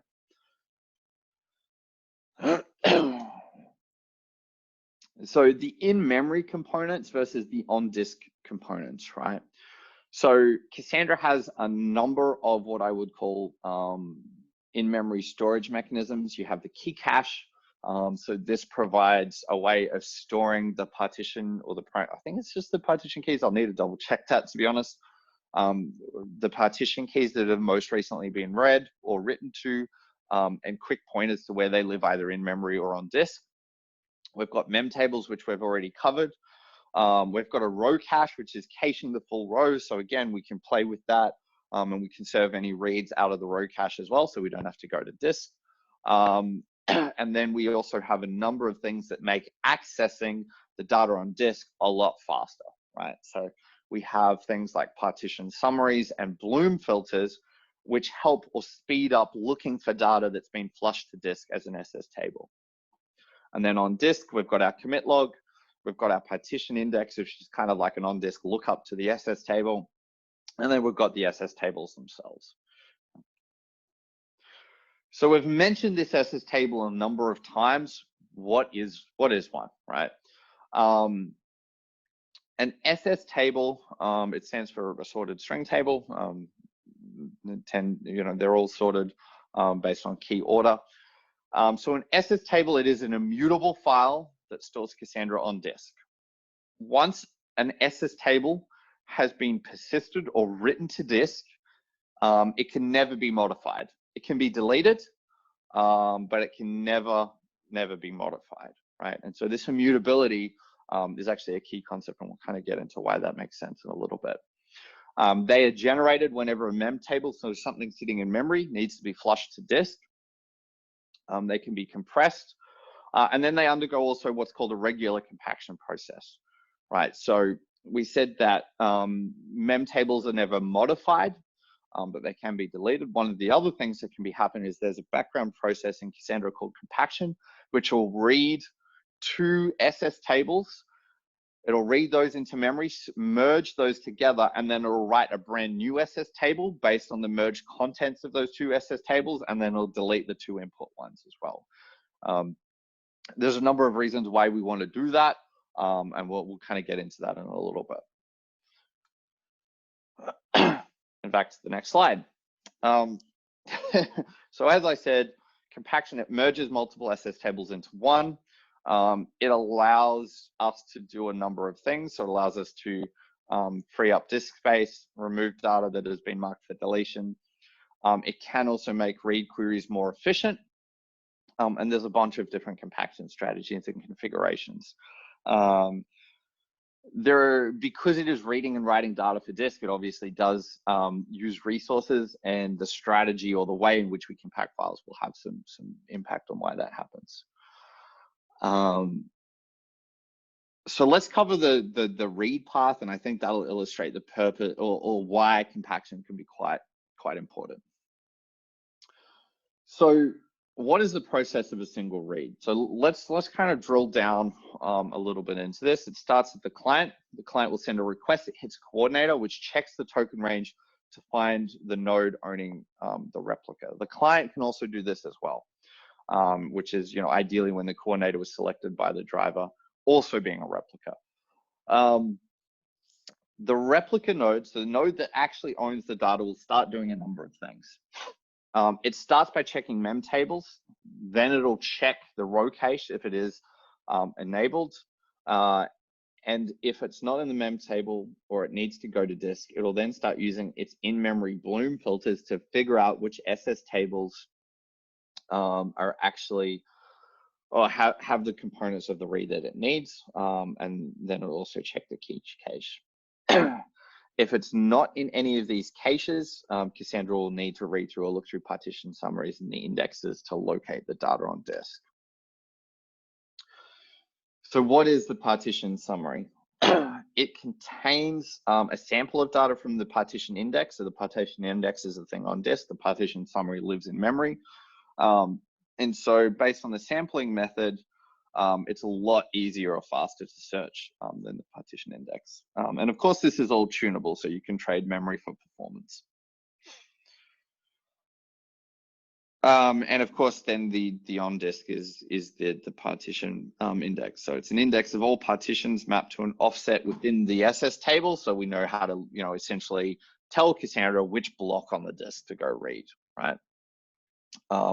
It also works with the way that Cassandra does compression and figures out, again, which compressed block, which block on disk, and what it needs to go and read. We've mentioned the key cache a number of times. It's an optional feature. You don't have to use it, but it stores partition keys in memory for faster SS table lookups, right? So it means that you can skip a lot of checking the partition index, right?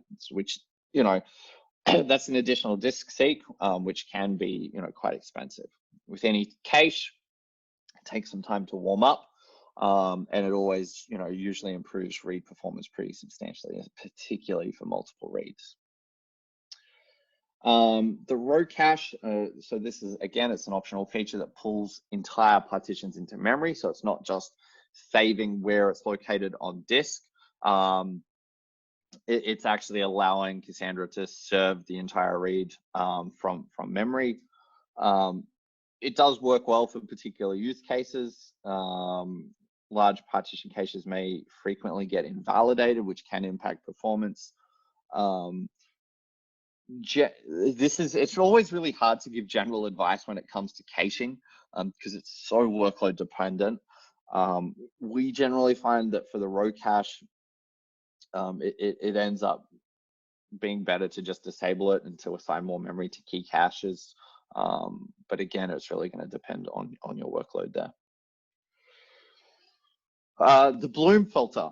So the Bloom filters are really, really cool concepts or data structures. It effectively is a data structure that allows you to determine whether an element is in a set. The guarantees that it provides, it will never have false negatives. So 100% certain that an element is not in a set. So there may be a chance that you say, hey, this element is in here, but it ends up not being there, but it'll never have that false positive. That false negative, but it can certainly have false positives. Every SS table has a Bloom filter, which gets stored, and Cassandra uses those Bloom filters to check whether an SS table contains the requested partition key. So you can imagine that for a large enough data set, right, each Cassandra node may be storing terabytes of data on a per node basis. So these Bloom filters then become fundamentally important for Cassandra to know which file on disk it needs to look up to service a read or a write. And by using things like the key cache, partition indexes, Bloom filters, we can get to a point where per little, I guess, element of data that sits in an SS table, we can grab that kind of at best case with only one seek on disk, which is actually, just grabbing the data itself, and at worst, potentially 2 to 3 seeks.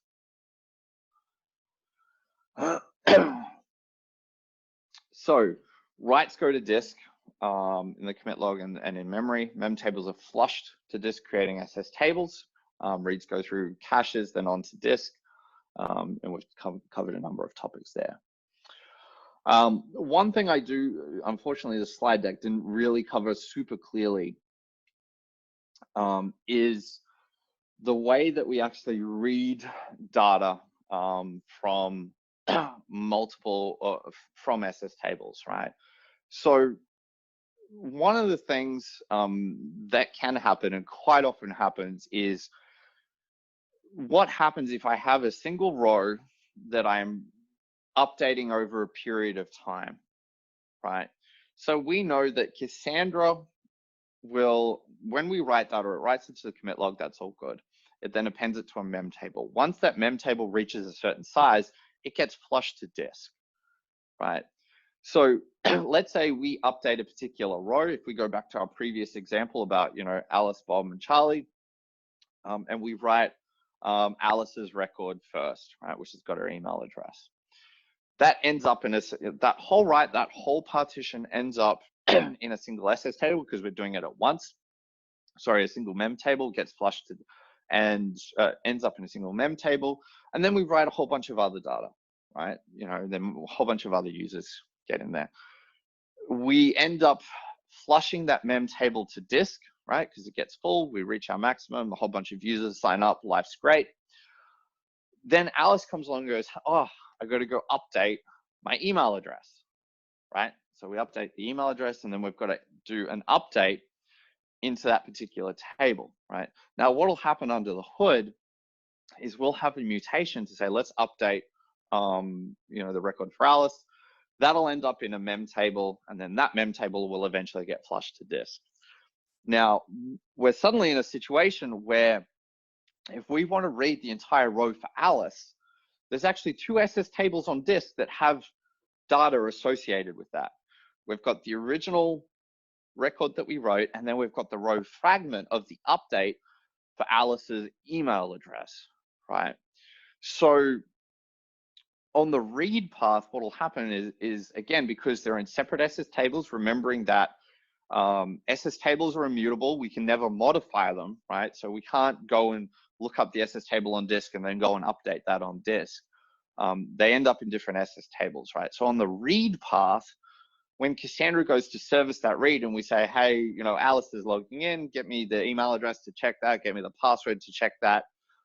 Cassandra, all of a sudden, based on all the various indexes, the Bloom filters and other bits and pieces, it knows that that row is actually spread across 2 SS tables on disk. So what ends up happening is that all of a sudden, Cassandra is doing 2 reads from disk because it's in 2 different parts of 2 different files, right? All of a sudden, we've doubled the number of disk reads we've got to do to service that, right? Just because it's split across 2 different paths or 2 different files. And so what that means is that on the write side, it's really, really fast because we didn't need to go to disk. We didn't need to update that record, find it, update it, do that kind of stuff. So that means that writes really fast. All we needed to do was write that to the commit log, and then we acknowledge that to the client, and off we go, right? So that makes the writes really, really fast. What we can now see is because we've done that update and because of the way Cassandra stores data on disk, we've actually slowed down our read, right? Because we've now got to read from 2 places on disk instead of 1, right? And this goes back to the earlier point, which is reads in Cassandra are more expensive than writes. And it's because of this problem that we've got because of these immutable files, right? It makes our writes really, really fast. But if we don't do something to manage the spread or the fragmentation of files on disk, we can really slow ourselves down, right? And so this is why this compaction process is so important, is because we're merging these SS tables together to kind of make things a lot more efficient. So if we then imagine this example of we've got the SS table with the updated email address, we've got the SS table with the original on that, we can pack those 2 together. And this is something that Cassandra will manage for you. We're going to merge those together, and the compaction process will be like, oh, great, I've got a row fragment here and I've got another row here. I'm going to merge those together so they're just in one single SS table, right? And so by performing that compaction, we are now, we've now just got that data in one single spot, right? So making sure you choose the right compaction strategy, is going to be fundamental to getting good read performance from Cassandra. But again, you can see this is kind of why reads tend to be more expensive. So I'm going to pause. There. It was a little bit in depth, this one. Unfortunately, sorry, the slides didn't quite show what I wanted to show when it comes to the read and write path and the way that changes performance characteristics. But I think let's see if we've kind of got any questions off the back of that, because I'm sure we will. Okay. Question, to get the current latest value for a record, is some versioning mechanism used? Yes, there is. So one thing I didn't cover, and I think is kind of important. Sorry, excuse me, just getting a drink of water. Is every update, every mutation also gets recorded with a write timestamp. And what that is the timestamp, the current local node time of when that mutation got recorded. So Cassandra then uses that to figure out what is the most recent version, or what's the most up-to-date, part of that data, right? So you can imagine that's also really important once you get off the local node level and you're just trying to resolve between different row fragments on different SS tables, and you use that write time to build up what the right view of that node looks like, of that row looks like. It's also important between different nodes, right? So if you've had a node go up or down, that write time is also very important. So yes, Cassandra uses write time. It is very much the latest write time wins, right? So just whoever has the highest value, that's the value, the highest write time, that's the value that gets accepted. That makes it very important to make sure that your Cassandra node clocks are in sync as much as possible. I know that is a separate hard problem to solve in and of itself. But that's why it can make things kind of important. Second question. What if a node fails and data is only written to the commit log, but the mem table is not cleaned up? So the mem table, because it lives in memory, it will just go away, right? So if you've got a structure in memory and you turn the power off on a computer, it'll just go away. Or if the process crashes, the kernel will just completely say, hey, that allocation of memory is now completely free. The stuff in it is now, the contents in it is garbage.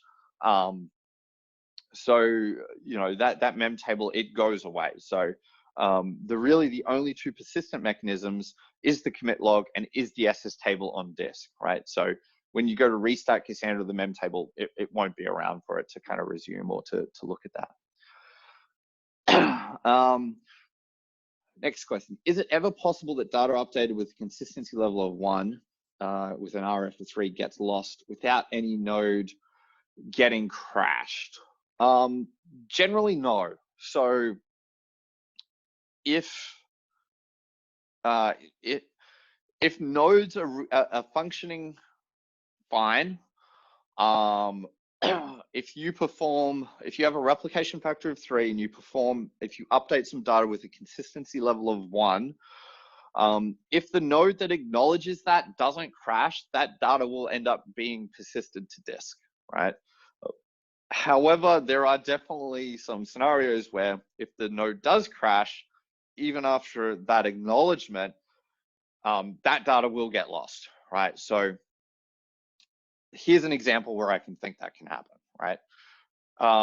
Let's say we perform a write with a consistency level of 1. So that's just saying to Cassandra, hey, we only need 1 replica to acknowledge this. We send that write to the replica. The replica says, yep, I'm going to persist that to my commit log and return a acknowledgement. Now, when I say it's persisted to the commit log, Cassandra actually, it puts it in commit log, but remember that by default, Cassandra only flushes or forces that commit log to disk every 10 seconds. So we've now got a 10-second window where we actually don't know whether that's on disk or not, right? It's kind of up to the OS, and it can do that whenever it wants. In the meantime, yes, it's a replication factor of 3, so the coordinator node has still sent that write off to the other 2 nodes. But let's imagine, for example, right after we get that write, right after we get that acknowledgement, it's put it into the commit log, but before it gets flushed to disk, we get a network partition, right? And it stops those 2 other nodes from getting that. Then our bad luck continues. Someone trips on the power cable of that particular node, loses power, and it hasn't been flushed to disk, right? So, if we suddenly have a network partition, suddenly that node loses power, and the OS didn't manage to flush that to disk within that 10-second window, then we would have acknowledged data loss.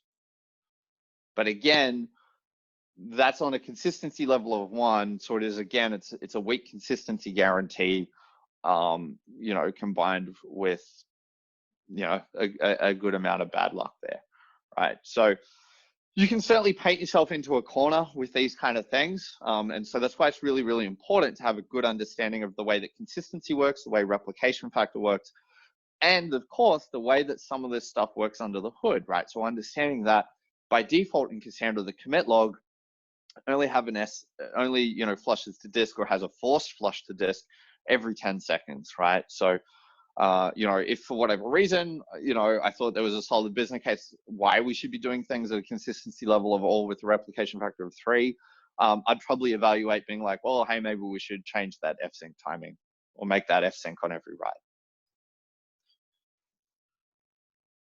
Awesome.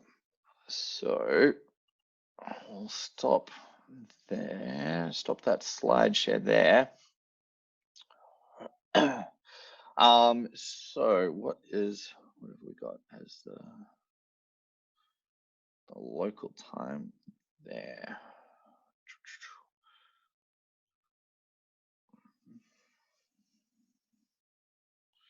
So I think we've scheduled a 15-minute break for after this section.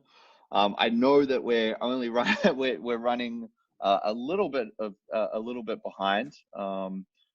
Bill, feel free to chime in here. Unfortunately, I've still got my computer set to New Zealand and East Coast time where I normally am. So I think we might take a quick 5-minute break for everyone to use the restroom, whatever it is you need to do. And then we will get back into this with Cassandra data modeling concepts. And hopefully we've got a little bit of time to do a bit of free Instacluster stuff. So we'll just pause here for 5 minutes and I'll see everyone back in 5.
All right, welcome back, everyone. We will get started very shortly with the next session, or the next section even, where we'll talk a little bit about some Cassandra data modeling concepts. So if you just bear with me for 1 second, I'll share my screen.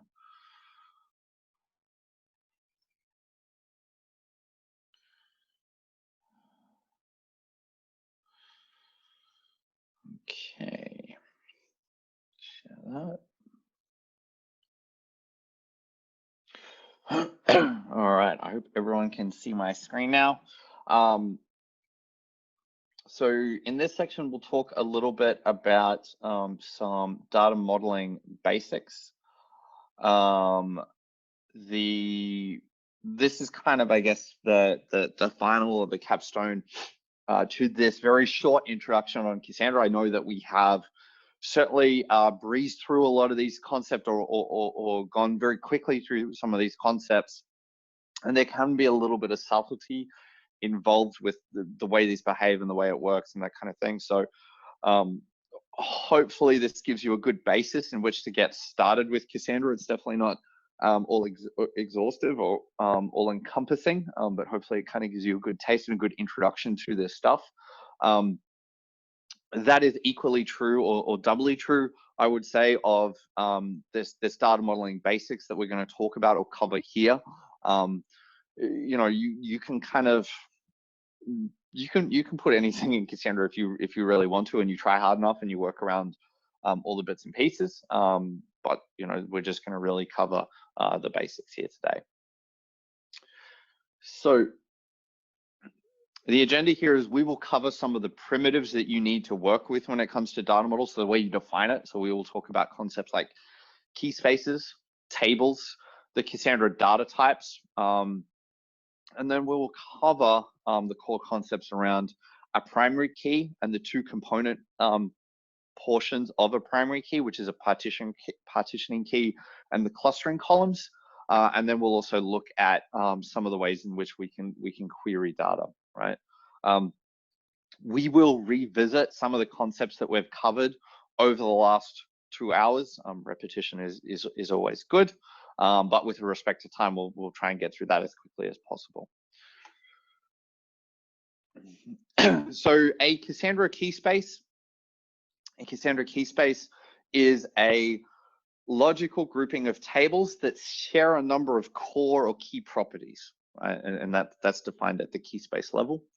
A great analog for what a key space is, you can think of that as a schema in either Oracle or Postgres, you know, multiple schemas in a Postgres or an Oracle database, or a database in MySQL, right? So it is a logical grouping of tables. You can have multiple key spaces, each with different properties and different definitions. It kind of allows you to namespace your tables. That's probably the best way to think about it. Each key space allows you to define a replication factor and a replication strategy. So different replication strategies have different concepts. We'll probably spend most of our time talking about a single, like 1 or 2 replication strategies, the 2 default ones that come with Cassandra.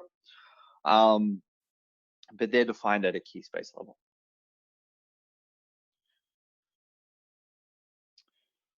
So a replication strategy is defined at the key space level. It's the top level construct when you're defining your schema.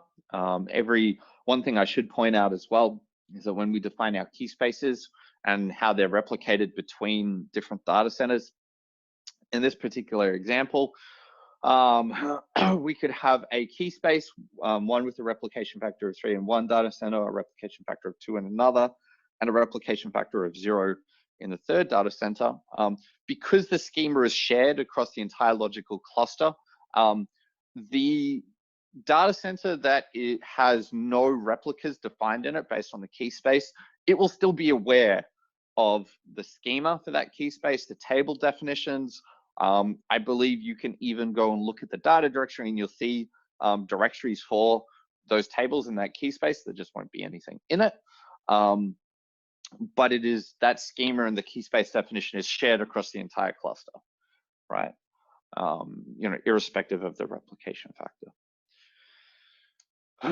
Within the key space definition, we define our replication strategy. So this is the definition or the algorithm or the piece of code that tells Cassandra where to place replicas on nodes based on the various information it has about Apache Cassandra, right? There are two replication strategies that come with Apache Cassandra. There is the simple strategy. The simple strategy is very basic. Generally, I say that it is fine for a development environment or just messing about on your laptop. All you do with a simple strategy is you just define the replication factor. You don't tell it what data center you want things to be in. You just say, hey, I want 1 replica or 2 replicas or 3 replicas, and it'll replicate that irrespective of the data center that it's in, right? So again, simple strategy, it's fine for just messing about with, but it's not really what I would call a production grade deployment. And the other thing to keep in mind is there's so many other components of Cassandra that expect you to be replicating database around concepts around like, data centers and that kind of thing, right? Especially when we look at some of the consistency levels. So the network topology strategy, that is where we define replication based on data center, right? If we have a look down the bottom here, we've kind of broken out the key space definition. So we go create key space, my key space with replication equals, and then we've got this nice little JSON blob here, or this nice little map with our definitions. So first of all, we specify the class. That's literally the Java class that Cassandra is going to load. You'll see a lot of Java isms kind of boil through when you're working with Cassandra. So we'll specify the class. This is just, we can have an unqualified name here, that's fine.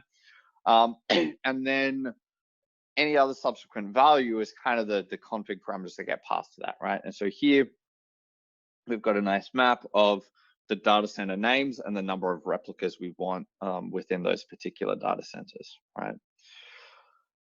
The network topology strategy defines or depends on another core component within Cassandra called the snitch. The snitch is the thing that generates information about what data center, what rack a given node is in, right? And there's a number of different ones you can do. You can use property files to define that. You can base it on an IP addressing scheme. There's snitches that will, leverage metadata from a cloud provider, and it's really just around providing placement information. So, that's more of a cluster operations concept that you need to worry about, but you can configure through various means, what data center or what rack a given node is in.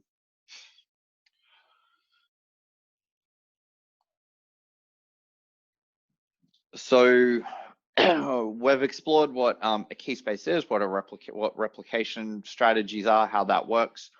Now we're going to start to get into the query language and the data model language and the data definition language. So like, your DDLs and that kind of thing that Cassandra uses, right? Cassandra uses a language called CQL, or the Cassandra query language.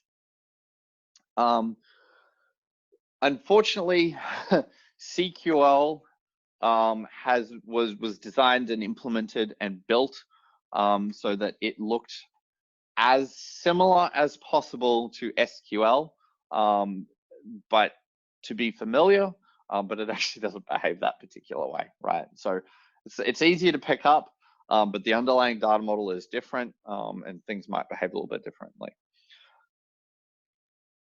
So as you can see here, let's have a look at our create table statement, right? So this is what a create table statement looks like in CQL. For those of you that use SQL, it probably looks very, very similar, right? We've got the table name. We can also qualify that by a key space if we wanted to. We have the names of our columns. We have the types of our columns.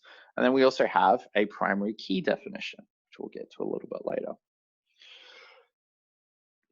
CQL supports kind of a wider array of data types. A lot of them behave the way their equivalently named Java data types actually work.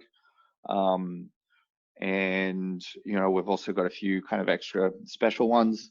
Some really interesting ones that you'll end up spending a lot of time with is time UUID. A time UUID is kind of like it's a UUID that I believe is generated according to spec v4 of UUID generation, which actually uses the timestamp of a local clock to generate that UUID, right? And the really cool thing about that is you can actually take that that UUID and backwards engineer what the timestamp was for it, right? So, and on top of that, it will be also lexicographically sorted in order, in byte order, that reflects the time order as well, right? So it's a really powerful data type. The really great thing about that as well is if you're, say, for example, building an IoT platform where you're storing sensor readings, and you've got a high frequency collection rate, if you were to just use, say, for example, a timestamp that had a millisecond resolution, you may actually get in a situation where you're recording two timestamps, two readings that share the same timestamp, even though they happen seconds apart, right? So you want to have a mechanism for guaranteeing uniqueness around that. And time UUID is really good. You get the timestamp, but there's also some extra kind of randomness in there as well, so you can end up storing that. So that's kind of a very helpful data type. You've also got counters. They're pretty cool. They do what they say they do. They count stuff. They are what I would call an approximate counter. They are definitely not a high accuracy counter. This is something where I would be using it to say, count the number of likes on a social media post, right? Something that kind of, hey, if you're missing 1 or 2 likes on that count, that's not too bad. You have blobs, so that's like a binary blob. You also have a number of collections. There was a question here: is time UUID also 128 bits? Yes, it is. So a time UUID is a UUID. It is just generated according to, I believe, please correct me if I'm wrong, there's like 6 different ways you can generate a UUID, right? All based on different kind of input parameters and randomness. I believe version 4, I think, please correct me if I'm wrong here, has that timestamp bit. But otherwise, it is a perfectly functional UUID. Cassandra also has some collection types, so like lists and maps and sets and tuples.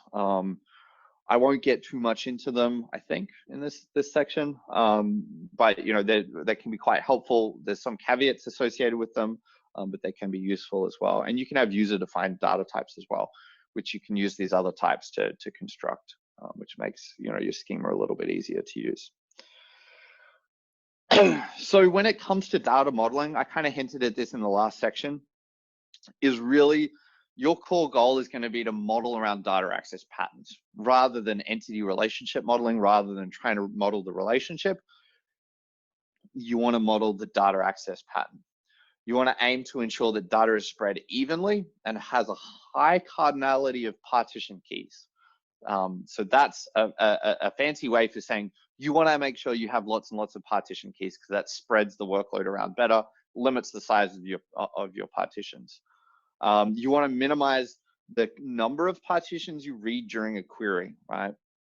So you only want to be kind of grabbing one query at one partition at a time. Denormalization is fine and in fact encouraged. So that is kind of tends to be the opposite of the relational world, where we want to normalize the heck out of everything.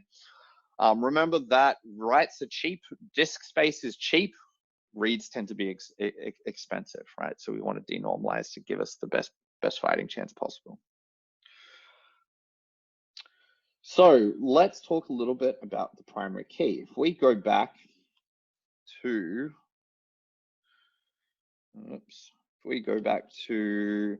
our Cassandra table definition here. We've got this component called the primary key, and you can see that it's made up of two sections, the one in blue and the one in green. The one in blue, and it can either be a single column name and it doesn't have to have the parentheses, or it can be a composite component, which is the one, host, metric, name, and day, surrounded by parentheses. That is called the partition key. So this defines where a row lives. And then the second component is the clustering column. All right. The primary key consists of those two components, the partition key, so where it's allocated, the clustering column, so how data gets laid out on disk, and combined, the two of those provide the uniqueness guarantee around a primary key, right, that you're probably familiar with. As I said, it ensures uniqueness. It does not have a unique constraint, however, if you're familiar with the relational world. If you go to perform an insert into a table in most sane relational databases and that primary key already exists, it's going to give you an error, right? Because it won't be a unique key. Cassandra doesn't do that. And one of the reasons behind that is Cassandra doesn't do any reads before writes. It doesn't check data consistency as you insert stuff. It also actually ends up meaning that inserts behave the same way as updates, right? So just keep that in mind when you're looking at your data model and the way you model things. The partition key, it defines data placement within a cluster. If we go back to the previous section where we talked about our hash function, the partition key is the thing that gets hashed, right? It defines data placement, right? It can be a single column or it can be a composite column. And that's kind of what we saw here with host, metric, name, and day. That's a composite one. But what will happen is when Cassandra goes to determine placement, it'll take the value for host, the value for metric name, and the value for day. It'll concatenate those together, and then it'll run that through that murmur hash function, and that's what determines placement. The clustering column, this is really interesting. It defines storage order within a partition and the default sort, right? It can be a single column or it can be a composite, and it defines uniqueness within a partition. So you can actually have multiple rows per partition. And one way you can think of this is that Cassandra is a hash map of sorted maps, right? So the hash map is the partition key. The sorted map is your clustering column, right? So it'll be an in order set of keys that then point to your end column, right? So you can have multiple rows within a single partition. You should always think of the primary key kind of as a single thing, but then your partitioning key and your clustering key just give you different performance characteristics about that. But then the whole thing makes up a single row, right? The great thing about a clustering column is because within an SS table in Cassandra, so the way that we persist things on disk, data gets stored in byte order, right? So if we have a clustering column and the byte value, the first byte is 0, and then the next one, the next byte value is 1, they're going to be stored next to each other. This makes efficient range queries very possible within a partition because they're all going to be laid out in byte order on disk, right? So we just need to tell the disk to say, hey, grab all these blocks, and it was very simple. So what does this look like, right? So this can be sometimes a little bit of a confusing concept. If you don't get it within this 1 3-hour introduction to Cassandra, don't stress, don't worry about that. There's lots of great resources to go through and to refresh yourself about this. And it can, once you wrap your head around it, it does feel very simple, but it can be a bit of a mind shift, right? So if we look at our definition, our primary key definition, we've got host, metric name, and day, right? And we can see here up the top, we've kind of graphically illustrated a partition. So we've got host, the host is localhost, the metric name is CPU usage, and the day is, I guess the day that we wrote these slides. And then we can see the way that our clustering column actually plays out, right? And we've defined our clustering column as a timestamp. And because we know that our timestamp gets stored on disk in byte order, if we were to actually look at this and pull this open on disk, we would actually see the same thing that we actually see kind of, let me get the annotation going here. We would actually see here that it would be laid out on disk just the way that we've represented it here, which is really, really cool, right? So we can see here that for timestamp 1, I guess we're starting from epoch, sure, why not? We've then got the actual metric value, kind of stored down here. And apparently we've got an extra field state, which we haven't defined for some reason. So ignore that. But we've got the metric value for CPU usage. We've got 0.5. Then the next one, we've got 0.6, 0.2, 0.5. But again, it's all sorted based on the particular timestamp that we've got there, which is very, very cool.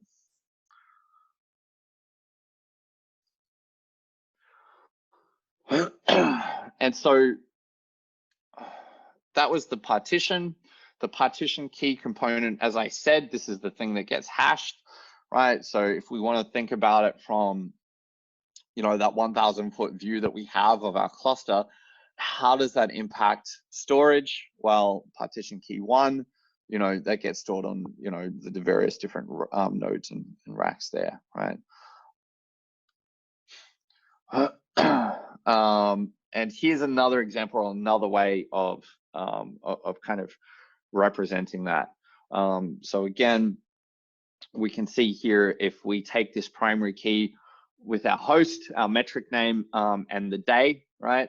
And so on the left-hand side, we've got one particular value, which is, for this host, 192.168.1.5. We hash that, we get the token out the back of that, that determines placement, and it ends up on a few of those nodes. We look at the next primary key, we hash that again, and it ends up being placed on a different set of nodes.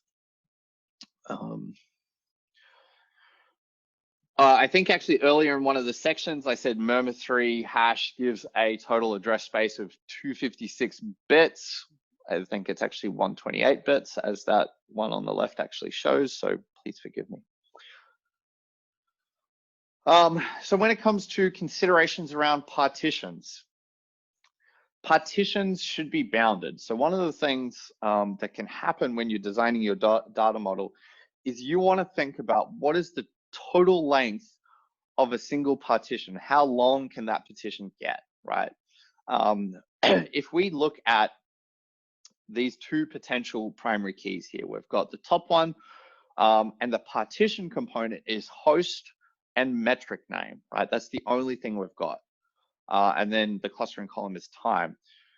As we ingest data in our IoT-based little table that we've built, as we ingest those metrics, as we ingest the readings for the host and the CPU load over time, that's actually going to keep on getting inserted into that same partition. So as long as that host is up and reporting metrics, it's going to get inserted into that same partition. If we are collecting metrics, I don't know, every 1 second, every 10 seconds, every whatever, that'll very quickly add up, especially if that host is running for a long time, right? So that is a potentially unbounded partition. It could, as long as time keeps going, that partition will keep growing. The second definition here, where we're using a partition of host, metric name, and day, that is actually a bounded partition, because every time, because we're using that day component and we're just recording the day in which we recorded that particular measurement, what that means is we can only ever have in that partition at maximum a day's worth of readings, right?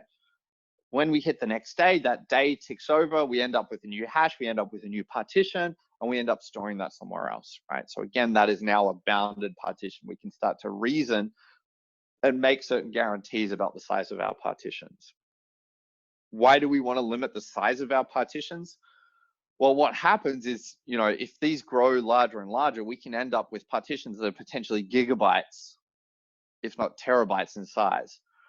Cassandra, when it goes to do compaction, when it goes to do operations and stream those around or even read from that, it's got to read all of that into memory, right? You can get it to a point where if your partition is bigger than that, compaction may have problems, right? You might start running out of memory when it comes to compaction and building that. You may not be able to stream that SS table around because it's reading it on a per partition basis, right? So you want to be careful around that. Make sure your partitions become bounded.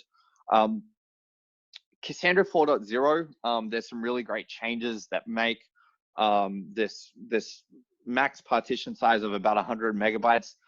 It's going to actually change some of that guidance. We're going to be able to have much bigger partitions because we're changing some of the efficiencies in the way that Cassandra works with large partitions, which is really good. It certainly has been a challenge, particularly for new people using Cassandra, that partition limit size. So Cassandra 4.0, and then even the next version of 4.1, we should see some really great improvements when it comes to working with large partitions, right? But for the moment, you want to pay particular attention to making sure your partitions are bounded, right?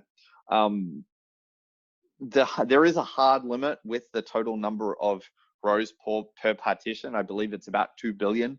However, generally in practical purposes, you kind of want to avoid more than a few million.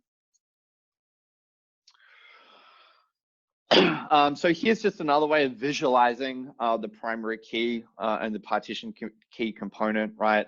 And we can see how that ends up kind of playing between the different node assignments. Oops.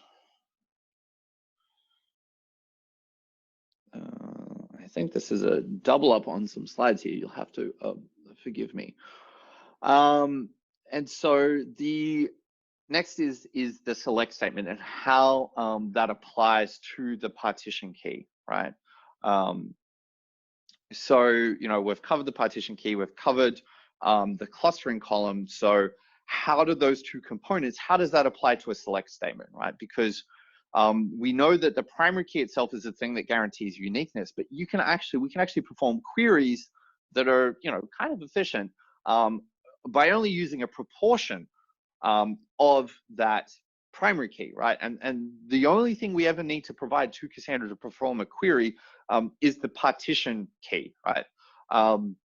Because that's the thing that guarantees placement. And so we can actually perform a query where if we go, select star from blah, and we just provide that partition key, we can actually get all the rows associated with that particular partition, even if they've all got different clustering keys. So that's quite handy to kind of use, right? And this is a good example of that here. You can, of course, also specify the clustering key if you wish. But if, for example, we go back to our particular example around host, metric name, and day, and we just want to get the entire day's worth of those metrics, it's very easy to do there. As I said, you can also optionally filter by clustering column as well, right? So it makes getting those slice queries very efficient. If we go to the next example here, and we have a look at that, we can qualify that time component, and we can actually filter based on that. So, let's say we know which particular day of some metrics we want to get. We can grab that, but we only want metrics after, say, 9 p.m. And Cassandra will happily filter that for us. It'll do it very quickly, very efficiently, because again, time is all laid out on byte order. So it just goes to the right point and then fetches the rest of those after that.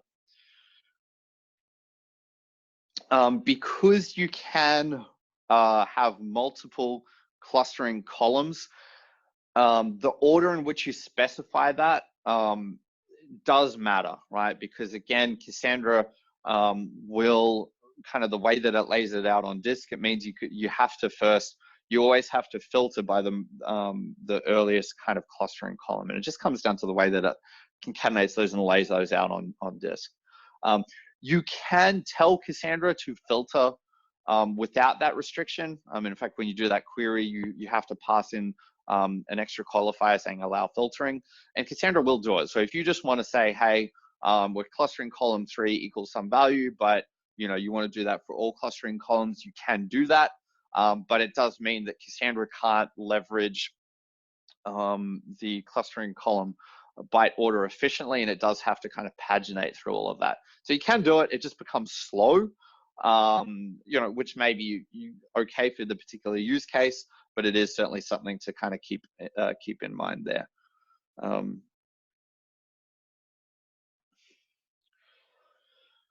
The other thing to remember around select statements, so there's no joins, restricted where clauses compared to what you're probably used to with SQL. So you again, as we've said before, you want to denormalize, trade space for latency. You do have the option of doing client-side joins. That tends to be a bit of an anti-pattern smell that you might be using Cassandra for the wrong thing. So if you're having to spend a lot of time doing client-side joins, that generally, means that you've ended up re-implementing a relational database on the client side, which is not something anyone ever wants to be doing. Doing it occasionally is fine, definitely. Like if you got to do it, sometimes you got to make those trade-offs. But if you find yourself doing it a lot, 100% that, you might want to be like, hey, am I using this the right way? Is this the right data model? Have I denormalized enough? And make sure it kind of makes sense. There are a number of indexing options that you have. You can create indexes on other columns, which allow you to kind of search it based on a different projection. And there's different indexes around that. So materialized views, SASE indexes, secondary indexes. All of those have some pretty significant limitations when it comes to performance and scaling, and caveats that you probably want to be aware of. So certainly something to pay attention to that. And then of course, for big batch analytics, where latency isn't a concern, you can certainly use frameworks like Spark, for example, to do a full table scan, grab all that data out of Cassandra, and then chop and change it however you want to do it, right?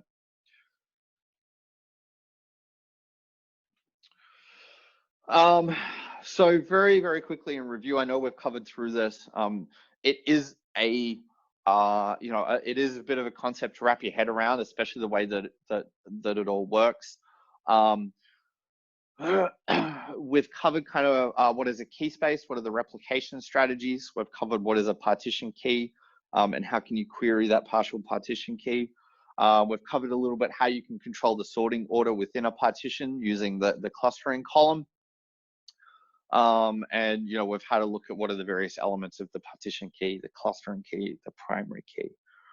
So that kind of leaves us with a number of core takeaways here. Again, I won't reread through all of these, but this is a very good brief introduction. Again, Cassandra data modeling. We often spend days with our customers on this. So definitely pay attention to it, think about it, how it works under the hood. Definitely, the more time you spend thinking about it up front, the better it's going to pay off when it comes to scalability and the performance of this in production. The one other thing I would probably say that's really, really beneficial to brand new users of Cassandra, just getting used to the way the data model works and how that behaves and what the performance characteristics are. Download Apache Cassandra onto your local laptop, get it up and running, define a few schemas, insert some data into those, right? And then there's some great tools that actually come with Apache Cassandra that allow you to inspect in a very human readable way the data on disk and what that looks like. I believe there is a tool that comes with Cassandra just as part of the distribution. It's called SSTable to JSON, and what you can do is you can actually point that tool at an SS table on disk, and it'll read that out, spit it out as JSON. So nicely structured, pretty printed, and you can actually see the way that Cassandra will lay some of this stuff out on disk. And it's a really great, I guess, practical way of reinforcing the mental model of the Cassandra, of the way that Cassandra stores data on disk. And it can be, very illuminating for the way that you think about kind of the Cassandra data model and that kind of thing. It can also be quite fun from the perspective of looking at different SS tables around like row fragments, where they live, what they look like, how it all kind of works. So that's kind of super cool. I'll open it up now to any questions. And we will have a look at the chat. If we have two read queries with different where conditions on the same set of data with very large table, how do we handleize such use case in Cassandra? Is denormalizing same data into two tables the correct thing to do, or adding a secondary index? Yeah, so two read queries with very different conditions on the same set of data with a very large table. Yeah, that's a very good question. So generally with that, what I would suggest is, you do want to split that out into two different tables. And in fact, secondary indexes or even materialized views, they're just kind of convenience methods for doing that anyway, right? So if you define a secondary index on a Cassandra table, under the hood, what it'll do is it'll actually create a brand new table, right? So from a storage and size perspective, internally, it's going to look the same as if you created two different tables kind of yourself. Secondary indexes are really tricky, because the way that secondary indexes work is you'll define them over a set of columns that are not primary or partition keys in the base table. And then Cassandra will go and generate a table based on that. The problem is that when you query that secondary index, Cassandra is not able to really work out where the data might reside on a node based on that secondary index. So with secondary indexes, if you're not qualifying a query to that secondary index with a partition key based on how you've indexed that, what'll end up happening is your query will end up getting distributed to every node in your cluster. So it'll end up being what's called a scatter gather operation. So it has to go out to all nodes, say, hey, do you have the data for this particular query to a secondary index? And then they've all got to return the results, right?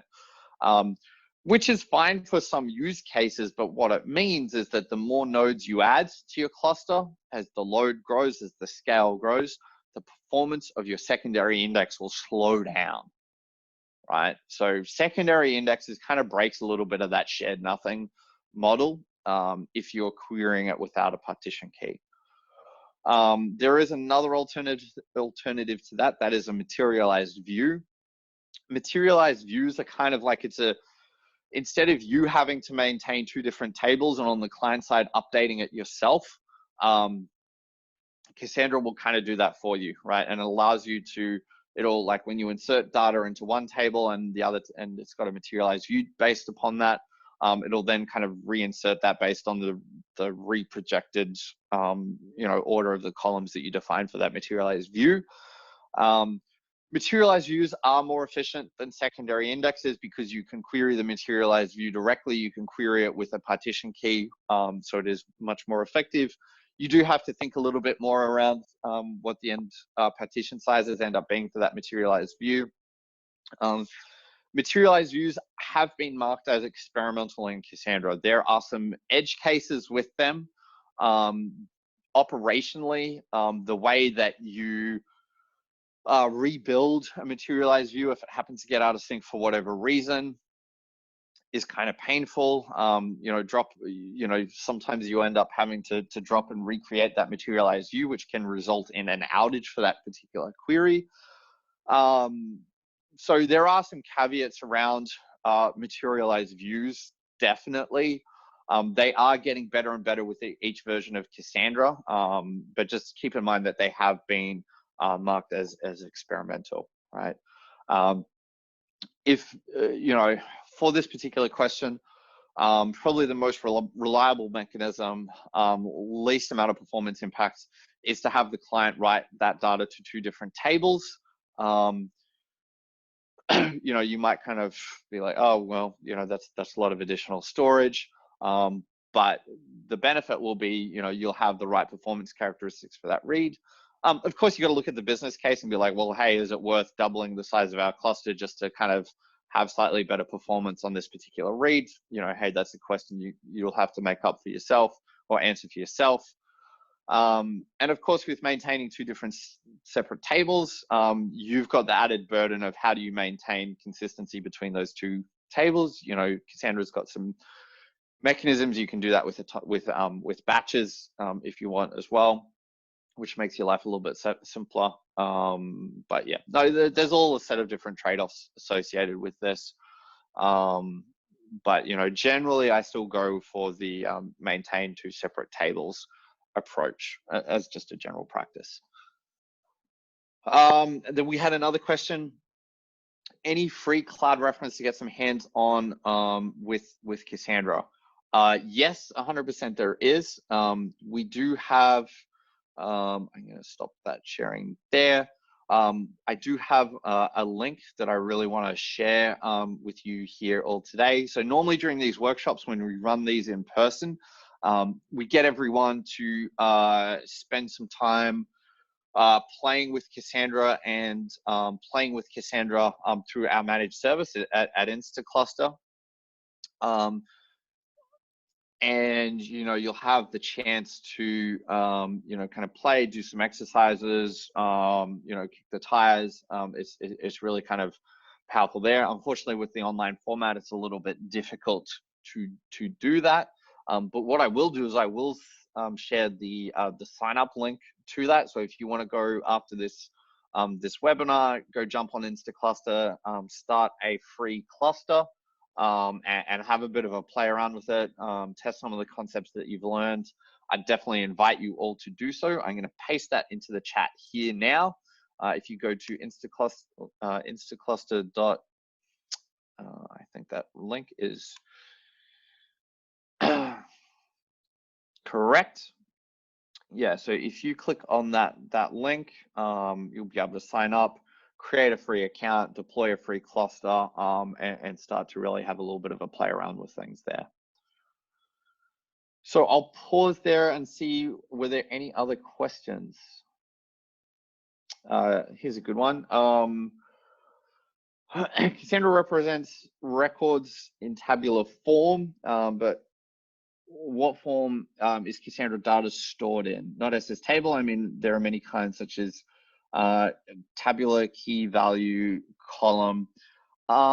So yeah, so Cassandra, and this is what I was kind of hinting at when I said, like, spend some time playing with the Cassandra data model, define your tables, insert some data into it, and then use.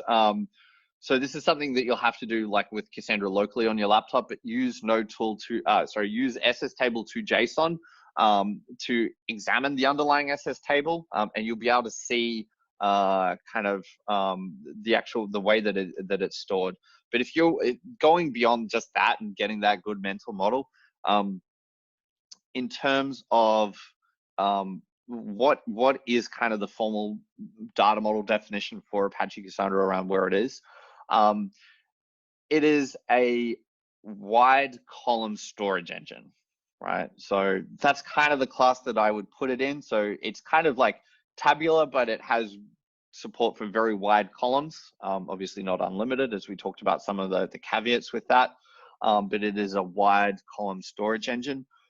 Keep in mind that wide column storage engine is different from a columnar storage engine, whereby it stores based on like the column name kind of as the primary mechanism there. So that's like Parquet and other things. So it is different from that, definitely.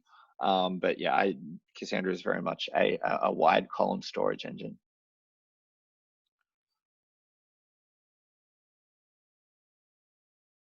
Awesome. Well, I don't think there's any more questions off the back of that. Again, I would invite everyone to check out that link that I sent everyone, instacluster.co/spinup, and that'll let you play with some free clusters there. Super kind of exciting stuff. Thank you all for your, whoops, can't see it. Yeah, thank you all for your time. Of course, definitely everyone, stay safe, keep with that social distancing and be kind to each other. But look, thank you very much for attending. It's been wonderful to all talk to you. If you have any follow-up questions, please don't hesitate to drop an email to info@instacluster.com. Feel free to drop me an email, ben@instacluster.com. More than happy to have a chat. All right. Thanks, everyone. Okay, great. Thanks. Thanks, Ben, for the great workshops. I hope everyone get great learning. And we are done for today's workshop. I hope you guys can check the website for our other events.